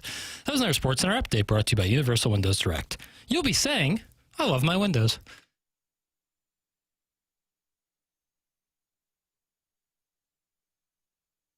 Welcome back to TMA 101 ESPN, the show broadcasting from the Stiefel Studios, and it is time for our Design Air Heating and Cooling email of the day.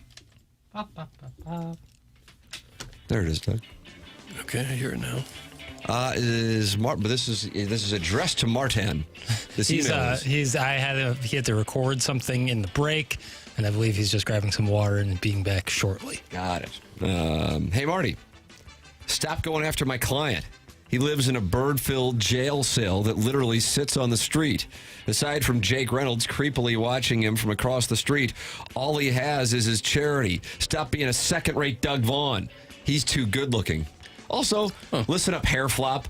This skeleton has to be more than the insufferable Mr. Licks or Swope's Picks. Ooh, Swope's Picks getting called insufferable. I know you have a new Frank Haith body pillow you call a girlfriend, but come on, have some pride. Tim, keep up the great work. And Doug, lick my hoop? That's from Iggy's crestfallen accountant. He knew you were going to do that. Wow, that was like watching telepathy play out. Iggy's crestfallen... What was the last one? Accountant. Iggy's crestfallen accountant hoop. Dear Dossier, another exhausting day officially in the books. Came home from work only to discover an Adriana sandwich lying on my floor. My best guess is that KG launched it through the broken window screen I accidentally left open. This also meant my jail cell was maintaining a comfortable internal temperature of 87 degrees. Perfect conditions for stocking up on bananas. I briefly considered closing it and turning on the AC, but after a simple cost-benefit analysis, I decided I wasn't interested in financing Amron's next quarterly earnings report. I simply closed my eyes and pretended the sweat rolling down my back was ocean mist under the palm fir ferns on the beaches of Bermuda.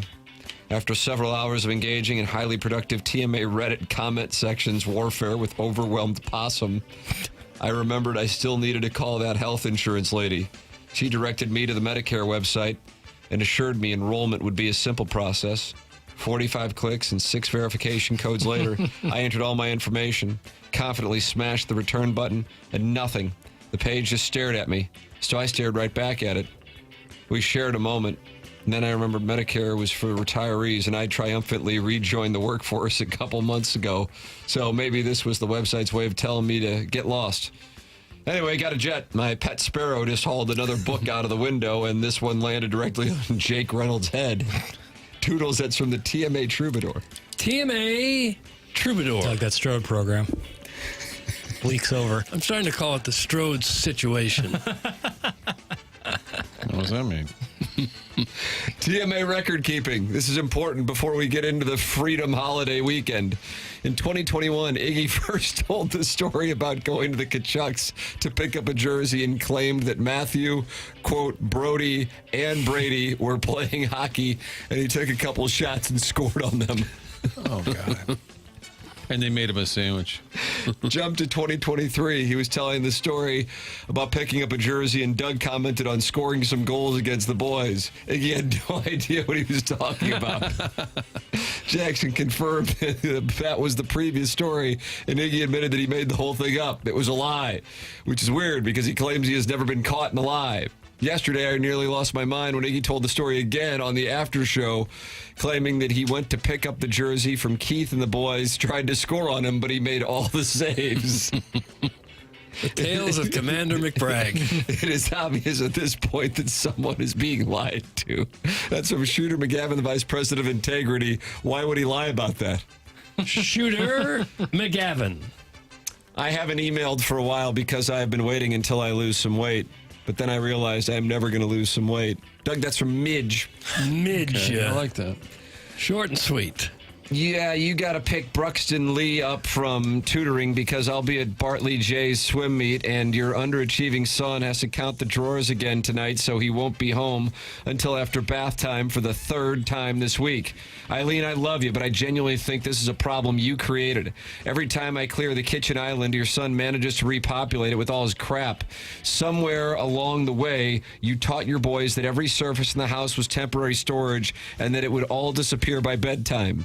I know that worked when you were raising them in West County in the 90s, and half the moms from St. Clair had 3 nice Latina ladies cleaning the house every Tuesday and Thursday. But I'm exhausted, and if your Peter Pan son would have made it past personal banker at First Community Credit Union, maybe we'd have a Molly maid budget too. Instead, I'm the maid, wife, cook, and chauffeur. That's from Nini's iPhone? It sounded very personal. Nini's iPhone. Was that meant for us? That sounds very personal.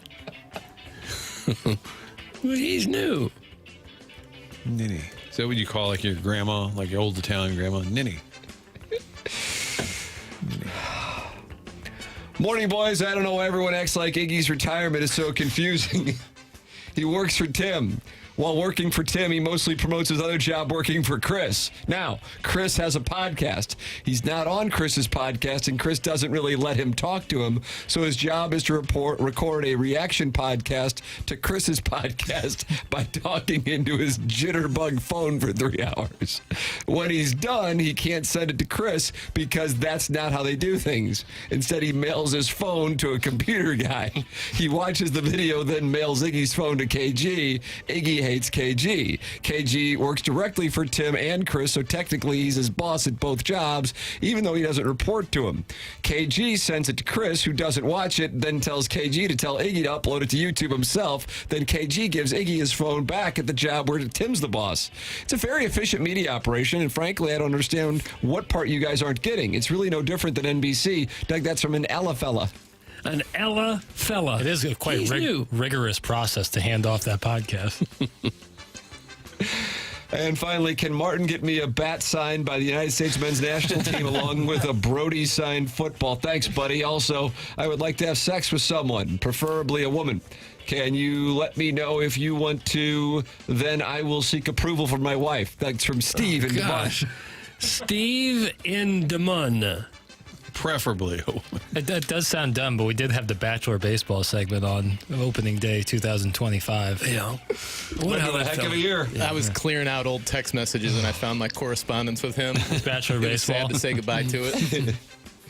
Doug, that's what we have for the designer. Okay, that's enough. Heating and cooling. Email of the day. We shall vote and announce the winner coming up at 10:55. There you go. So, Doug, you got to feel good about the work when you get emails. Good batch. Well, we had some new ones at least. That was a good batch. Yeah. Charlie was down the batch yesterday. He said it was it was a bad batch. I think he's a bad reader. I'm bad at reading. Well, and then Jackson announced the winner, and then on the air, Charles goes, "Wait a minute, I didn't even get to vote." And Jax goes, "Yeah, you did. Yeah, you did. We all voted." And Charles like, "No, dude, I didn't even get a chance to vote." And we're like, I was like, "Shut up, we got to go. We got to go. We're out of time." Buck Swope is going to lead an investigation into that. I'll be candid about it if he wants to interview me. Charlie was aghast that the votes were tallied and he didn't even register a vote. You can talk it over in the Form Energy YouTube chat. And that's where 264 friends are hanging out right now. And you are also welcome to talk it over in the Air Comfort Service text inbox, 314-399-9646. The program's called The Morning After. It's presented by Brown & Crouppen on 101 ESPN.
It's TMA 101 ESPN and the TMA STL YouTube channel. Tim McKernan, Doug Vaughn, Martin Kilcoyne with you on the presentation. It has been a World Cup heavy program here.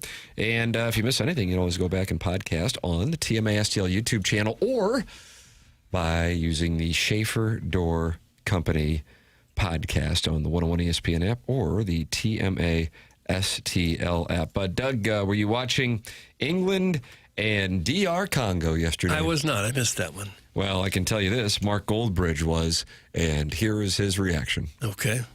Bellingham. Through he goes. Jude Bellingham. Good save, keeper. Couldn't cut it back. Anthony Gordon. Still got it. Into Kane. Still Kane. Oh! Hey. Kane! Get on! Get on! Kane! 2-1! Roofed it! Have some of that! What a goal! This guy's world class! He's world class! Harry Kane! Harry Kane! Harry Kane! What a goal! What a way to win this game of football! Come on! Come on! What a goal! Yeah, I like him. You like that? I'd like to have him do the network games, please. Who? That would be wonderful. Is he? He's a guy who watches soccer. Why? live. Okay, that I picked up on. Just a guy at home, just a random guy at He home. live streams himself watching soccer, and he gets that TikTok that I pulled that off of had 504,000 views. Wow. Oh. Is he visual? Like you see him sitting there and stuff? Correct. And is he British and he's watching Yes. in his home or flat? Yeah. I like that.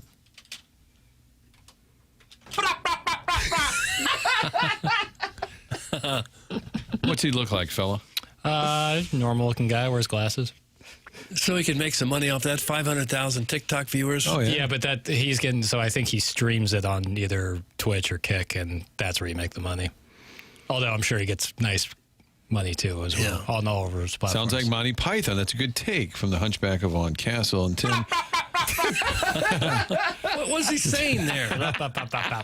Dirty Dan, the garbage man, texting in, I'm on the phone line. That's how we communicate with the listeners these days. Tim, Doug, Paper, Martin. I'm on the line. That's what I see in the air commissary. Paper Martin. Paper Martin. Sounds like a band name. All right, Doug, Dirty Dan, the garbage man, wants to be on the air here. And this is the filtering process you text in. Yeah. Gosh. Yes, Dirty Dan, the garbage man. What is it? Am I on? Yes. Dougie! No. What is it? Okay.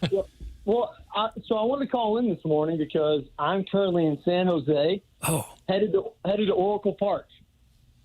Are you? Nice, Giants. Okay. Are you? Gonna go get the stadium tour because they're not playing in town this weekend. But I know Tim likes how guys go down to the lake. They want to give out the vibe for what the weekend is. And so I'm calling it, laying it out there. Okay. So did you go all the way to San Jose just to take a tour of an empty baseball stadium? Yeah, Martin. That's exactly why I flew all the way out to San Jose. Blue feet. Easy. Don't get sniffy with no, I think he answered it properly. No, I got a friend out here, and I'm coming to stay with him and see him just for the extended weekend, and then going back to St. Louis. But I also got some Cardinals takes if you want to talk ball. Well, were you in San Jose last night? Because the U.S. men's team was in Santa Clara, and it had to be a pony, Tim? Yeah, Pony. Yeah, no, well, I got in really late. Got in about 11:30. It was a long day of travel, but no, I did not get to enjoy the festivities of the game. I was watching on the plane flight. And how about the Americans? Who's handling your garbage route? Roofed it! Have some of that! Roofed it! Some of the best play-by-play I've ever heard. Yeah. So what's your hot Cardinal take? All right, Doug. First thing would be we have to re-sign or extend Dustin May. What are we doing, and why would we use him as 11? The guy's a good pitcher. Why don't we hold on to him? Why is it that we have to deal him at the brick? Well, I don't think they have to. Set to make $20 million that's next not year. what it sounds like. Set to make $20 million. Well, next based year. on last night's Ballpark Village, I think they can afford it. Okay. That's John King money that you're using there. Okay. Well, maybe they will. We'll see. Hang on to Dustin May. That's one take. Is that the extent of the takes, or are there more hot ones? No, I got one more. Okay. Lars Nootbaar, okay?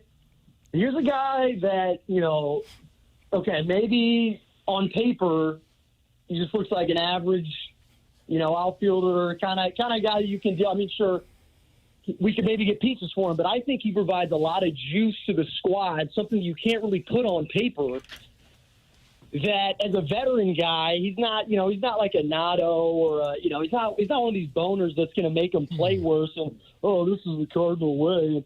He's a guy who's going to provide juice and let the young guys play free and easy. And I think that's invaluable. What kind of juice is that? When you say juice, you mean power or I think he's talking energy, mojo, vibe. Yeah. Okay. Yeah, Martin. Yeah. Okay. Papers. You used to think Big Dan, the garbage man, was performative, but now do you think this is just who he is? Well, either performative or not, he's got blue feet. No, I mean. Yeah. Well, that's clear. Getting bluer by the minute. I can't comment on my profession, but yeah, that's what I got. That's what I got for you guys. So, why don't you tour out? Why don't you get on that Alcatraz tour? Well, we were planning on it. We're gonna hit Alcatraz. We're gonna hit Muir Woods. Oh yeah. We're gonna hit Coit Tower. Sure. Girardelli Square. You guys got if you got recommendations. So my buddy's only been here for about a week. So Chinatown, San Francisco. Well, you wasted no time visiting. He's been there a week. Chinatown. Check out Chinatown. It's very cool. Well, this is my guy. This is my boy. Okay. Did we determine if you're really a garbage man?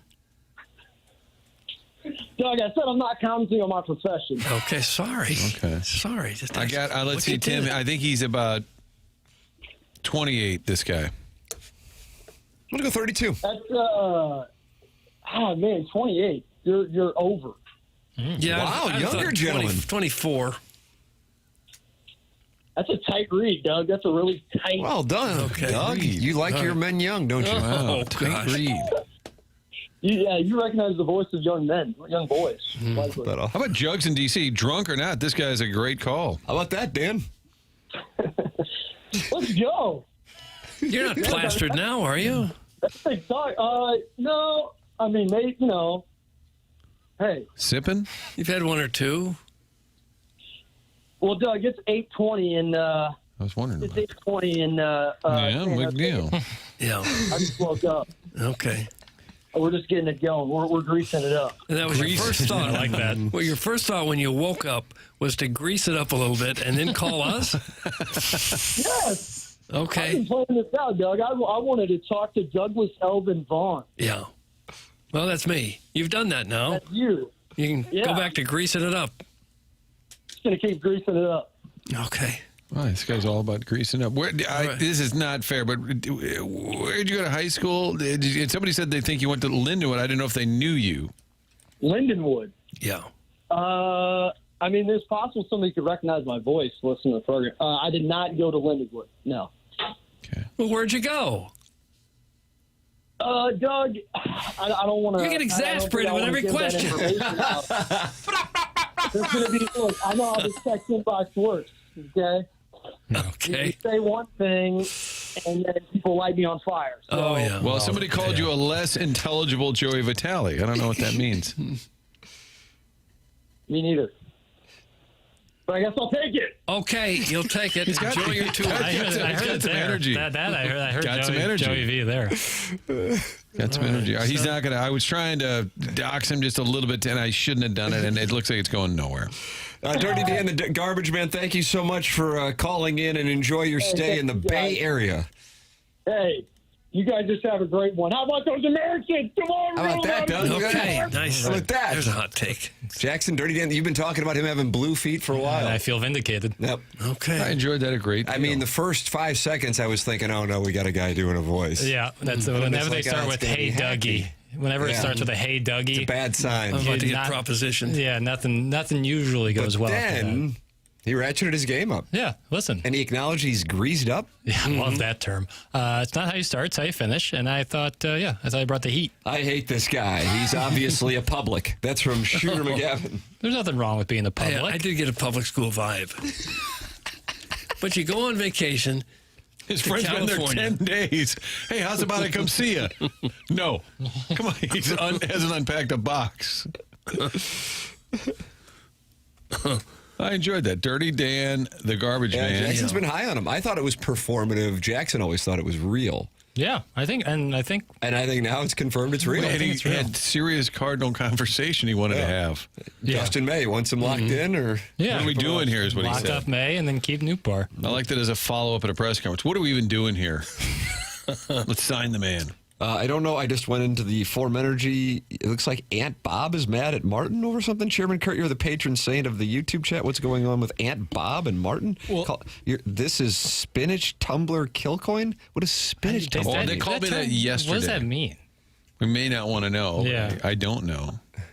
I don't know what that term means. Okay. But early on, they weren't happy with Dirty Dan, and they were blaming me. I said Martin's the one that said he was on the line. I'm not going to take the heat for so it's that. my fault that Dirty Dan. I think it was a treat. Do a quick poll. And he calls you a pasty burnt donut, too? His Aunt Bob is loaded for bear in the Form Energy. Pasty burnt donut. Yeah, I call in Aunt Bob. Yeah, call in Aunt Bob and we'll workshop it. You can tell us what a spinach tumbler is with the idea that it's still an FCC regulated show. And but anyway, I got onboarding, so it's fine. It's fine. But if you want to call a question in there? Yeah, or what the hell are we doing? Sorry. it's fair. I thought that guy was great. Good energy. I agree. 100% chance this guy gets told welcome to the effing show by the 55-plus-year-olds at Napoli when they swoop in for whatever woman this guy is talking to, offering a Vegas bomb while they're offering a Maserati Country Club membership and full dental. It's from Carlos Spicy Wiener. No. God, that was so specific. Oh, yeah. Girls can pick up full dental work at Napoli? Well, I think he's talking about the scholarship program. Oh. And Jackson, do you have any bullet points on the scholarship program? It seems like Carlos Spicewiener has access Full to dental seems like it would be standard, boilerplate, probably health insurance too, for being honest. And That then won't be covered, probably. Some with 4 wheels. If it's cosmetic, it's not going to be covered. Right. You get like veneers. Basic dental. I'm talking basic. And then, Okay. and then anything out of pocket will be covered as well. Not to mention all the gear. I think Check Aunt a Bob's a stick out. newbie and trying to make a name for themselves. That's from the Never Ending Wife. Oh, is that right? Good name, Aunt Bob. I thought the Never Ending Wipe said he was a newbie. No, Never Ending Wife's been there. Is that I right? feel bad for the never-ending wipe. But Chairman Kurt lets us know because he's in there. Never Ending Wipe said earlier today he's new to TMA in the sense of 101. Since it came to 101. Well, we're coming up on Got 2 it. years now. So Got it. Okay. So Carlos Spicy Wiener is saying, well, this guy gets told welcome to the effing show by the 55-plus-year-olds at Napoli. So what does that mean? like that he's out over his skis a little bit, coming here. Got it. You playing with the big boys now? So then he gets cucked? Is that what Carlos Spicy Wiener saying? Yeah. Dirty Dan the garbage man gets cucked at Napoli? Yeah. I guess he's talking to a woman who's looking for full dental, and a 55-year-old plus comes over, swoops in, and instead offers her a Maserati Country Club ship membership and indeed full veneers. And now he's out. And this all goes on in the presence of Han? Yes. Yeah, and that little dance floor there. Oh, I got to get Han on the show. Yeah, surprise Sam guest. Borden, Han, Yeah. Anson Williams. Yeah, all in We one got show. some heavy hitters coming up. Yeah, Bob Thomas. Who's most like? Okay, Bob Thomas, Han, Sam Borden, Anson Williams. Who's most likely? Probably Anson Williams. Sam Borden. I'm busy. It's World Cup time. Bob Han Thomas. would actually be legit awesome to have on.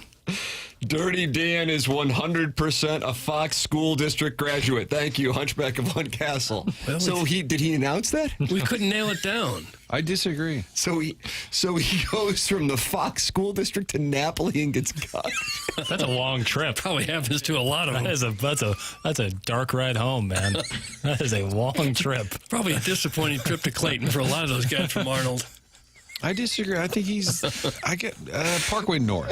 I think He's a they're Viking. I think they're suggesting if he's gonna go there with a woman, he better handcuff himself to her, because otherwise she's liable to get The scholarship? Yeah, well, and everyone thinks that it's a real relationship test, a real litmus test, your relationship. is heading over there. He did have kind of a Parkway sass to him. You think? Yeah. Which direction? I think maybe he did. Who wants that name Which in the direction? text inbox? I think there's one right answer. Central or north? Ooh, Yeah, I was thinking south. I think he had a little bit of West County in him, a little bit of Parkway, maybe a little Baldwin Parkway in there. sass is what it's called. I guess it is now. Yeah. I just think if he was Fox, they're kind of meat and potato guys down there. I was thinking a little Zumwalty. Oh, really? Yeah. Aunt Bob is now conceding the putt. Says, Martin, I've been too harsh on you. I need to do some reflecting on myself. Thanks. Oh, there's no reflecting. It's fine. Yeah. Call in. Always Big welcome. Bob. Aunt. Bob. You say aunt or aunt? Aunt. Doug, we're in America. We say Right, aunt. I've always said aunt. Now, how about this? A compadre of mine, and I won't give out the school, knows Dirty Dan the Garbage Man and says he's a hell of a hockey player, an absolute animal. Nice. How about that? Yeah. How about that? I feel better and better about my assessment. You of called him. it. I Yeah. thought it was performative. No, I think this You guy. from the early going called it. I thought you called it performative. No, I thought it was Oh, you performative. And Jackson said he's real and has blue feet. And now my buddy listening to the program says, and then I guess he knows him full name. And he actually really is in waste management. Nice. Yeah. Probably a higher level. Just like our friend, the JV golf coach, a legitimate JV golf coach. How about that, Doug? That's right, yeah. Sometimes people are being truthful. It's hard to tell, in fairness. Yeah, it's hard to trust anybody. Like, I don't know if Aunt Bob is actually an aunt to anybody or named Bob, but I like the name. Now, Doug, they're talking about this in the Form Energy. Where were you when you discovered TMA? Oh, nice. Gosh. High school oceanography class for me. So it used to be landing on the moon, JFK assassination, Yeah, sure. shuttle crash, Yep. and now it's where were you when you first Discovered heard TMA. And Jackson said oceanography class? My brother and dad What listened. kind of class are they teaching over at Ladue, Doug? Oceanography. No, I took oceanography. We had basic English. You are Max from Rushmore. I took oceanography. Bring back Glenn. Oh, my God. What am I hearing? My brother and dad listened to the show forever and told me about it. And Tim's dad went to CBC and they taught him how to shoot dice. That's correct. The first time I ever listened to a full segment was in high school oceanography. And what was the class. first segment that you heard during It was oceanography? Doug breaking down somebody in the Chiefs, and he said someone like, and the thing about the Chiefs is if you get too old, they'll cut your ass. And I laughed out loud, and my teacher told me to take my headphones out. And then I was hooked. So it took a little Chiefs take. 12 years later, here I am. The Never-Ending Wipe says, I was in my truck doing door-to-door sales when I finally discovered 101, and it's a fantastic programming. Listen to all 3 shows on a daily basis for a month. That's from Never-Ending Wipe. Doug, how about that? Huh. We call that a P1 in the industry, I think? I want to know what does the P stand for in P1? I've been doing this now for 22 years. Maybe I should know. Persons, maybe? That would be my best guess. Primary is my guess. Could be. Priority. Is that right, really? Wow. Others receiving votes. I'm just happy for anything positive that happens to a guy whose name is the never-ending wipe, because things are not going for him rectally speaking. Sure. And for him to get any kind of little positive edge to his day is nice. Toilet paper budget. Tashara Jones Snowplow says, I was driving to work on 170 when they fired the last show, and then these guys showed up. That sounds more like it. They're not always Hollywood stories, you know. Yeah. Like that was Tashara Jones Snowplow. There is some disappointment mixed in here. Yeah. It's not always magical. You can share your memories of discovering this show in the Form Energy YouTube channel, or you can text them in. Oceanography. Yeah, this Jackson studying oceanography. That's a class in high Well, school. it was either take Midwest? It was I'm like not mad, it was but- like take AP Physics, which I had no chance at. I was never going to succeed there. Well, that's not the issue. The issue is our level of shock that it was offered as a class. Oh yeah, They teach fish? Oh, well, the study of the ocean. All right. Fascinating class. So much so that I was Pretty big topic. listening to the program in the midst of it. But yeah, took meteorology too. No, brother. Sure. Civil War, one of my favorite classes. Oh, yeah, I'd like that. Oh, it was awesome.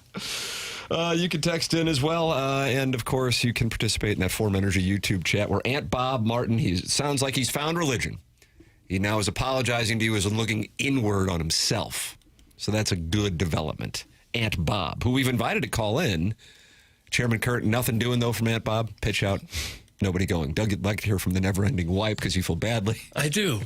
That's a terrible condition. What about it just won't flush? Oh. Dirty Dan the Garbage Man texted in.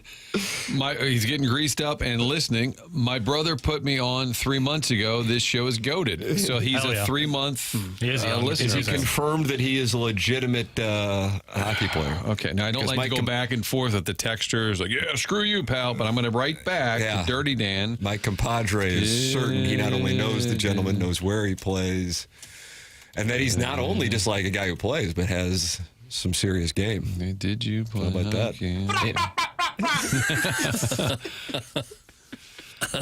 That's sports journalism, Doug, in 2026 right there. I never heard that from Vince Scully. Me and TMA are the same age, only like a month apart.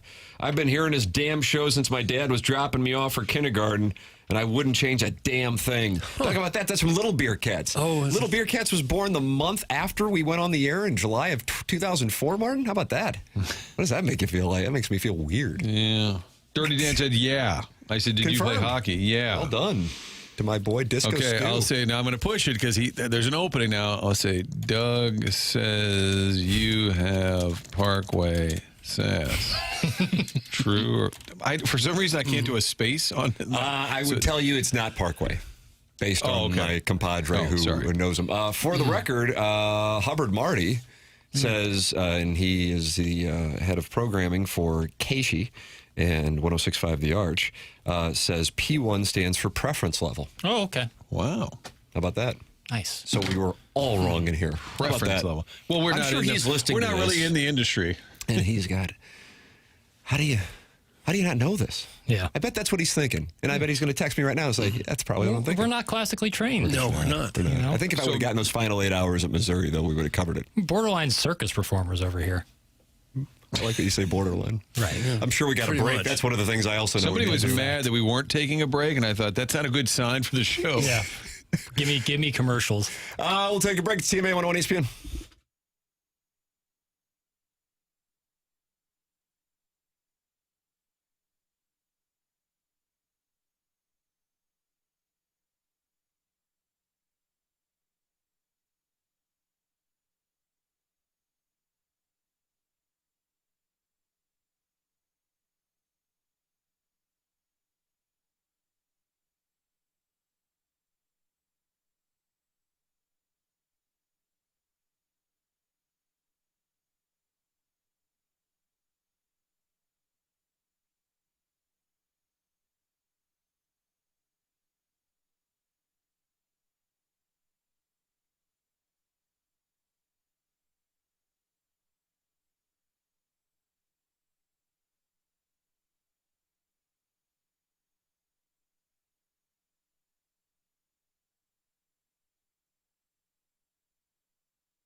All right, how about this, Doug, for the victory song? Yeah, maybe 2 or 3 songs deep, it might have worked. So what's the lead song in Seattle on Monday night after the victory over Belgium? Proud to be an American. Lee Greenwood. Jackson, are you in agreement? I am not. Okay. So you have not made progress, Martin, in nearly 4 hours. My disagreement does not stem from the fact, like, the song is obviously incredibly patriotic and in a vacuum would work. I just don't think it's the energy that you want for Like the lyrics themselves, perfect. But I think you want someone with a little bit more energy or singability, sing-along ability. I think Doug's going to agree with you on that singability thing. Yeah. Sing-along ability. Hence why I think Country Roads is like the default, but I do agree with you that I think we can do better. Mm-hmm. They played that Mr. Brightside last night at Ballpark after the U.S. won. How's that work? Undoubtedly gets the people going. So you want it to be Mr. Brightside? I'm not saying that, but that if you're in that ballpark, I think you're going the right direction. In 2026, what is the most sing-alongable song? Man, that's a question right there. In 2026, so it's got to be a newer song. No, it doesn't have to be. Oh, you mean that is popular in the moment? If you were to play it in any given bar or area in the country, most people would be able to sing along to it. How about Friends in Low Places? Yeah. They were playing that, Doug, in the old PBR bull ride. Oh, is that right? Yeah, it was, still need more. We were in the Shark Bar last Sweet night. Caroline. Shark Bar. We were at the site of the dais collapsing on Tim. Yeah, that's where my photographer and I were headquartered in there because it was closed. Was it open? No, Yeah, it was closed. Right. So we were in there doing some editing and whatever, and every once in a while somebody was stumbling, "Hey, is this bar open?" Yeah. And it's pitch black. I think they're changing up what they're doing with that. I'm not sure, but I think. But they played Sweet Caroline at one point. They played Country Roads. They played Mr. Bright. All sing that Party in the USA, Miley Cyrus. That's up there for my generation. Party in the USA? Would be way up there for my generation. Yeah. Doug, how would you like Party in the USA Monday night? Okay. That plays at like every wedding, and everybody's singing along. Is that right? Mm-hmm. That was the song that producer Joe entered the squared circle to in 2010, which was surprising. Odd choice, I got to be honest. Well, was he victorious? Yeah, I mean, it's a banger, don't get me wrong, but... Miley Mile, Doug. Miley Mile. A little odd choice. Just knowing Joe, that's why I say it's a little bit of an odd choice. Got a landing strip. And we couldn't get Joe. Can't forget that. On this show today, because Thursday is Tim, the first Thursday of the month, is always busy. Yeah. We just want the guy who loves and lives for soccer, just 5 minutes, just chop it up, and unavailable. But isn't that part of the charm of producer Joe? He's consistent. Larry Thornton. Martin, you might know him in the television industry. He was over there at KSDK for a number of years, longtime TMA listener and Missouri fan. And he says, Good Night Saigon by Billy Joel. Listen to it blindfolded for 8 hours on college as a pledge. For 8 hours. Nude by Radiohead was my version of that. Is that right? Yeah. We had Gregorian chants throughout the building. That's eerie. Well, that was the goal. So Good Night Saigon, I guess, is what we're going to have on Monday night now? I don't know. What about Living in America? That's from the Heiser House Hooligan. Doug, that was what Rocky IV featured with Apollo Creed, James Brown, and he performed it while Ivan Drago stood confused and irritated. Oh, okay. Then would kill the man. Spoiler. It wasn't Rocky's fault. That's the question. Kyle is on the Callier and Thompson phone lines, and he wants to give his vote for the song, Doug. So we're going to fix this problem right here. Good morning, Kyle. You're on with Doug Vaughn. Yeah, I'd recommend Real American. The Hulk Hogan walkout song is How about that? a good walkout. That's not bad. Rick Derringer. Yeah. I don't know. Well, you don't know. that You was a called pretty in. good I one. want you to know. Feel good about it. I know. That's what I would like to hear, yeah. Kenny Powers, Eastbound and Down. Yeah. I don't know if you remember that episode. Oh, it was a but, glorious yeah, episode. I'd recommend that. Yep. He also had Candlebox Far Behind at the funeral. So, Doug, we could all opt for that, too. All right, I like the Rick Derringer Real American plate. Thank you, Kyle. How about Jerry Reed singing? Papers had no use for Yeah. Seems like a great call. Sometimes, listen, callers often have trouble with the dismount, and so I'll be there to catch them and expedite the process. Oh, gosh. This guy runs a tighter ship than you would think. What about that Six Flags song that the Cardinals play when they win the World Series? The Vagabus. Hard pass. With that little ball guy dancing around. That drives me balls. Oh, that was nice. Wasn't that really a woman? Doug? I'd always heard that was a woman in costume. Was it? Really? I'll look it up. How are you going to find Bart that? Simpson was voiced by a woman, so there's that. Country Roads vomit emoji. That's from Radon Control Services. A little harsh, but I agree we can do better, but that's a little harsh. Chug bleach, you Jeff go fat. That's from the Fluffernutters fan page moderator. I don't even know what that's in reference to. I was on the phone for 38 seconds and he's getting told to chug bleach. Doug, what about Strawberry Wine by Deanna Carter? No. Too slow. It's too slow. It's like the Isn't Elvis it song. Ode to Losing Your Virginity? Is it? I'm pretty sure. I mean, if they want to sing it in Seattle, though, hey. Okay, yeah. Doug, that's what they're going to play at about 9:15. They will. I just don't think they How about this? Artificial intelligence. Don't stop believing. Okay. Jackson's on board. Doug, are you on board? Yeah, that'd be Here good. we go. Now we're talking. But now are you worried about Tony Soprano? Yeah, that like you can't think of that song without thinking of Holston's there and Tony Soprano. So Well, I can. I didn't even think of Tony Soprano when I think of that song. All right. My brain's wired differently, I guess. Okay. Yeah, that would You're getting warmer, certainly. Just the Elvis one was particularly odd. I can't help falling in love. He's singing. That was really odd. What about the Blues Power Play song? It's from the 618. Oh, that would be nice. You're in Seattle. You need some grunge. Okay. How about Smells Like Teen Spirit? Yeah. From the 314. Energy-wise, you're nailing it. Energy-wise, perfect. But So you like that?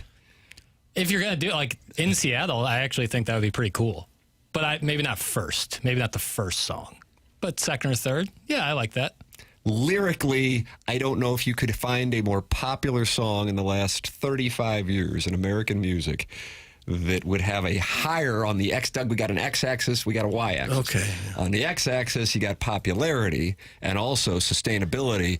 But then as far as sing-along ability, perhaps Smells Like Teen Spirit would be at the lowest number, giving us the greatest indirect correlation. Yeah, I see where you're coming from. The chorus, though, people can sing along to. But, yeah, it certainly wouldn't be like when you think of patriotic songs, you don't necessarily think of Smells Like Teen Spirit. Right or wrong. Yeah. Don't Stop Believing's a horrible song. It's absolute trash. It's from Beer Cats. So, Doug, now it's not going to happen.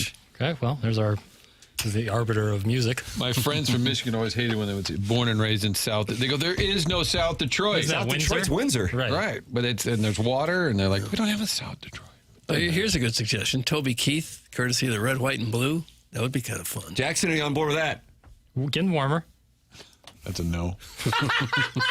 That would have been a good one. That was a good read. It was a polite no. Yeah, you picked up. I mean, he had 4 or 5 suited. He wanted to see a flop. Yeah, I don't blame him for wanting to see the flop, but No. once you How 3-bet could him, he was going to get out of position. Right. Can't see a flop with that hand. Not with blinds this size. I'm so horny for this weekend. Oh. I think a lot of people That's not what we're talking about. But you do get it, though. He's the June 2023 TMA Lister of the Month. Yep. And that's how he won it. Didn't we do the Lister of the Month vote yesterday? Yes, I was going to email the powers that be of our winner. There was I'm missing 2 votes. Uh-oh. That was passive-aggressive. No, it doesn't tell me who the 2 votes are. I see 3 total votes. I just noticed you turned to the left side of the infield. Piece. Well, my laptop's over here. I was knee-deep in soccer journalism. It's okay. But it's okay. I usually, when I see them, I almost immediately, that's my goal, is to do it immediately. Which I appreciate, and I know that Except I did not it's okay. do it yesterday. It's okay. Someone else didn't Do we ever either. tell them? Do we ever tell them? It only gives me the number of people who respond. I know, but 5 people who vote, and I only saw 3. And it's okay. It's okay.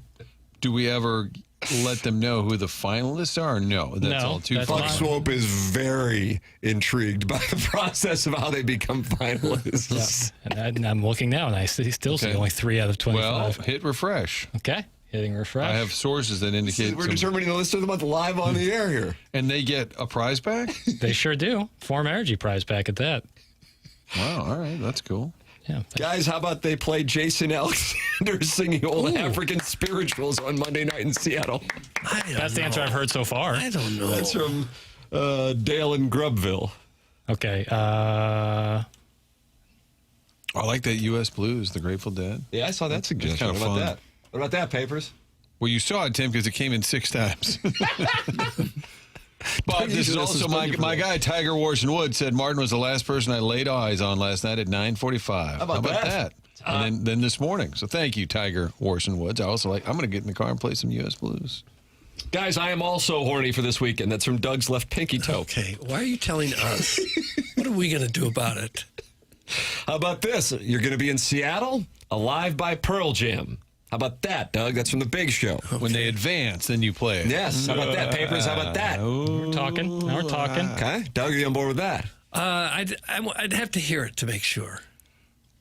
Is it a sing-alongable song? Ooh, see, you could do that. That's all you do? Yeah. I'd have to. Eddie Vedder's from Chicago, grew up in San Diego, but he's from Seattle. It's so confusing, Doug. Stay-at-home trailer park dad says Cult of Personality. Doug, of course, that's CM Punk's music. Living Color. Okay. 88, what do you think? I don't know the years. I wish I did. What about Steve Miller with that Living in the USA suggested? And in the middle of it, Doug, all the great lyrics in the middle. Somebody get me a cheeseburger. Isn't that American right there? Oh, boy, it sure is. I kind of like that. I've Apple heard that one in a long Chevrolet, time. cheeseburgers. St. Elmo's Fire, damn it. Merp the Barbarian. John Parr, St. Elmo's Fire. Well, maybe He if did they were, Naughty Doggy. it could be if they were just looking for a song that all 80,000 people, however many they had in that stadium, could sing along. Maybe they picked the right one. I don't know. Well, there's a lot of suggestions coming in. A lot of suggestions. Little Pink Houses from Grimy in South County. Ready for It, Taylor Swift. I Want It That Way by Backstreet Boys would be perfect, Doug. It's a beautiful song. Yeah. Yeah. And we started the segment saying, should they re-sign Dustin May? And here we are, Doug. Here we are. A lot of party in the USA. Papers, that's Papers thing. That's a catchy song. Eddie Money, Take Me Home Tonight, Doug. How about that? Ooh. Okay. You like that? If I can immediately start singing in my head when I hear the title of the song, that's a good sign. What does it have to do with them winning a soccer match? Nothing. What does West Virginia have to do with them winning a soccer match? Well, our country roads. It's our American roads. Nothing says soccer like roads. It's a nod to Eisenhower. My assumption is we got a break. It is TMA 101 ESPN.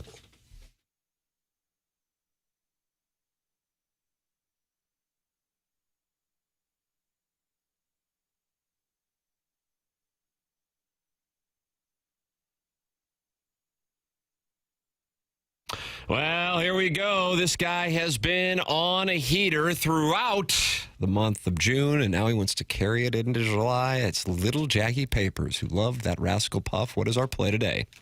The play today, Tim, Portugal and Croatia. They kick off at 6 p.m.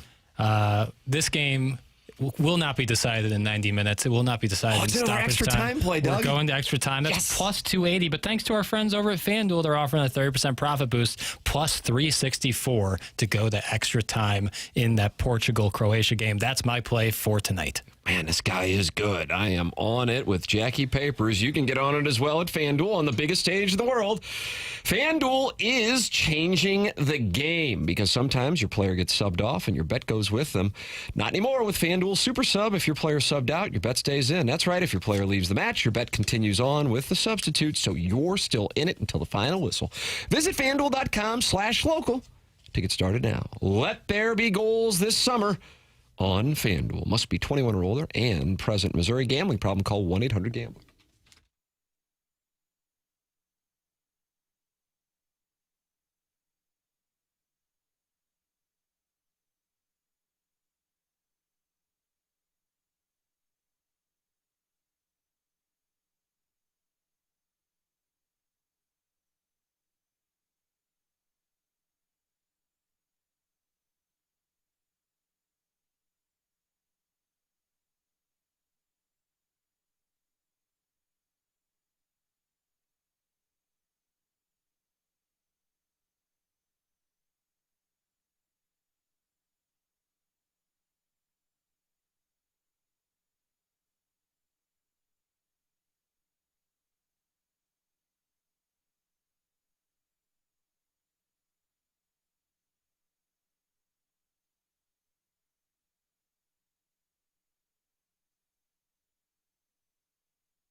Is Jackson with a SportsCenter update brought to you by Universal Windows Direct. The U.S. men's national team wins last night 2-0 over Bosnia. They will take on Belgium on Monday at 7 p.m. in the round of 16. That was their SportsCenter update brought to you by Universal Windows Direct. You'll be saying, I love my Windows.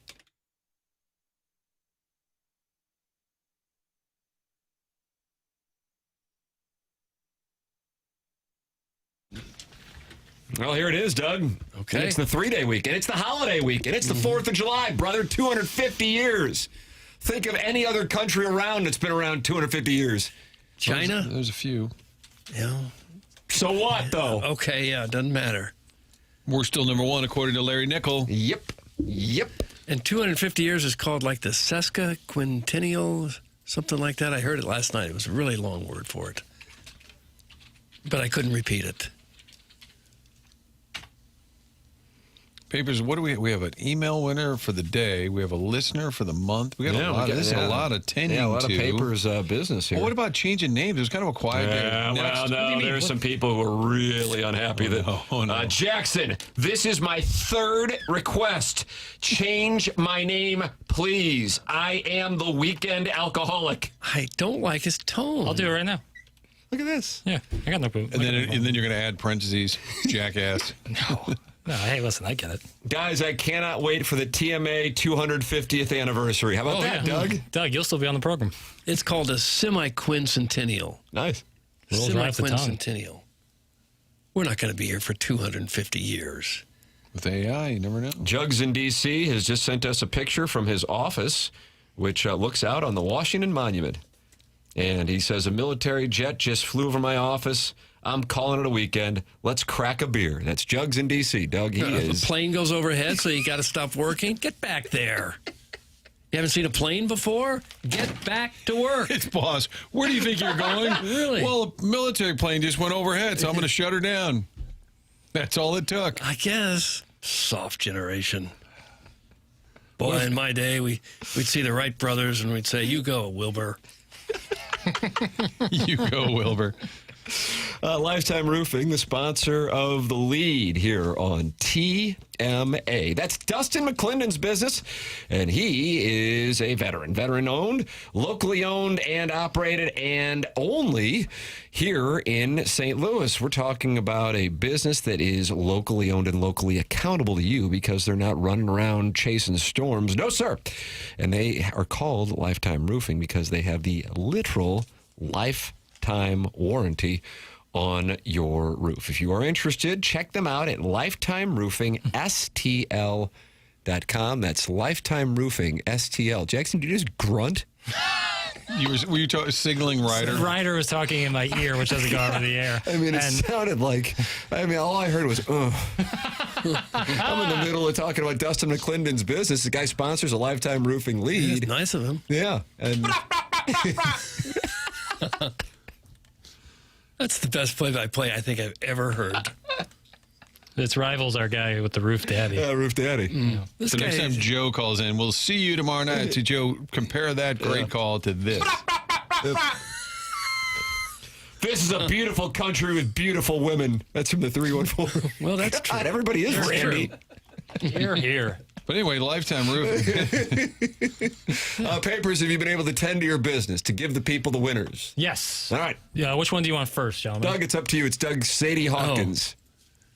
Which one do I want? What's my choice? Email of the day or listener of the month? Let's go. Let's get listener of the month out of the way. Listener of the month for the month of June. All votes have been counted? All votes have been counted.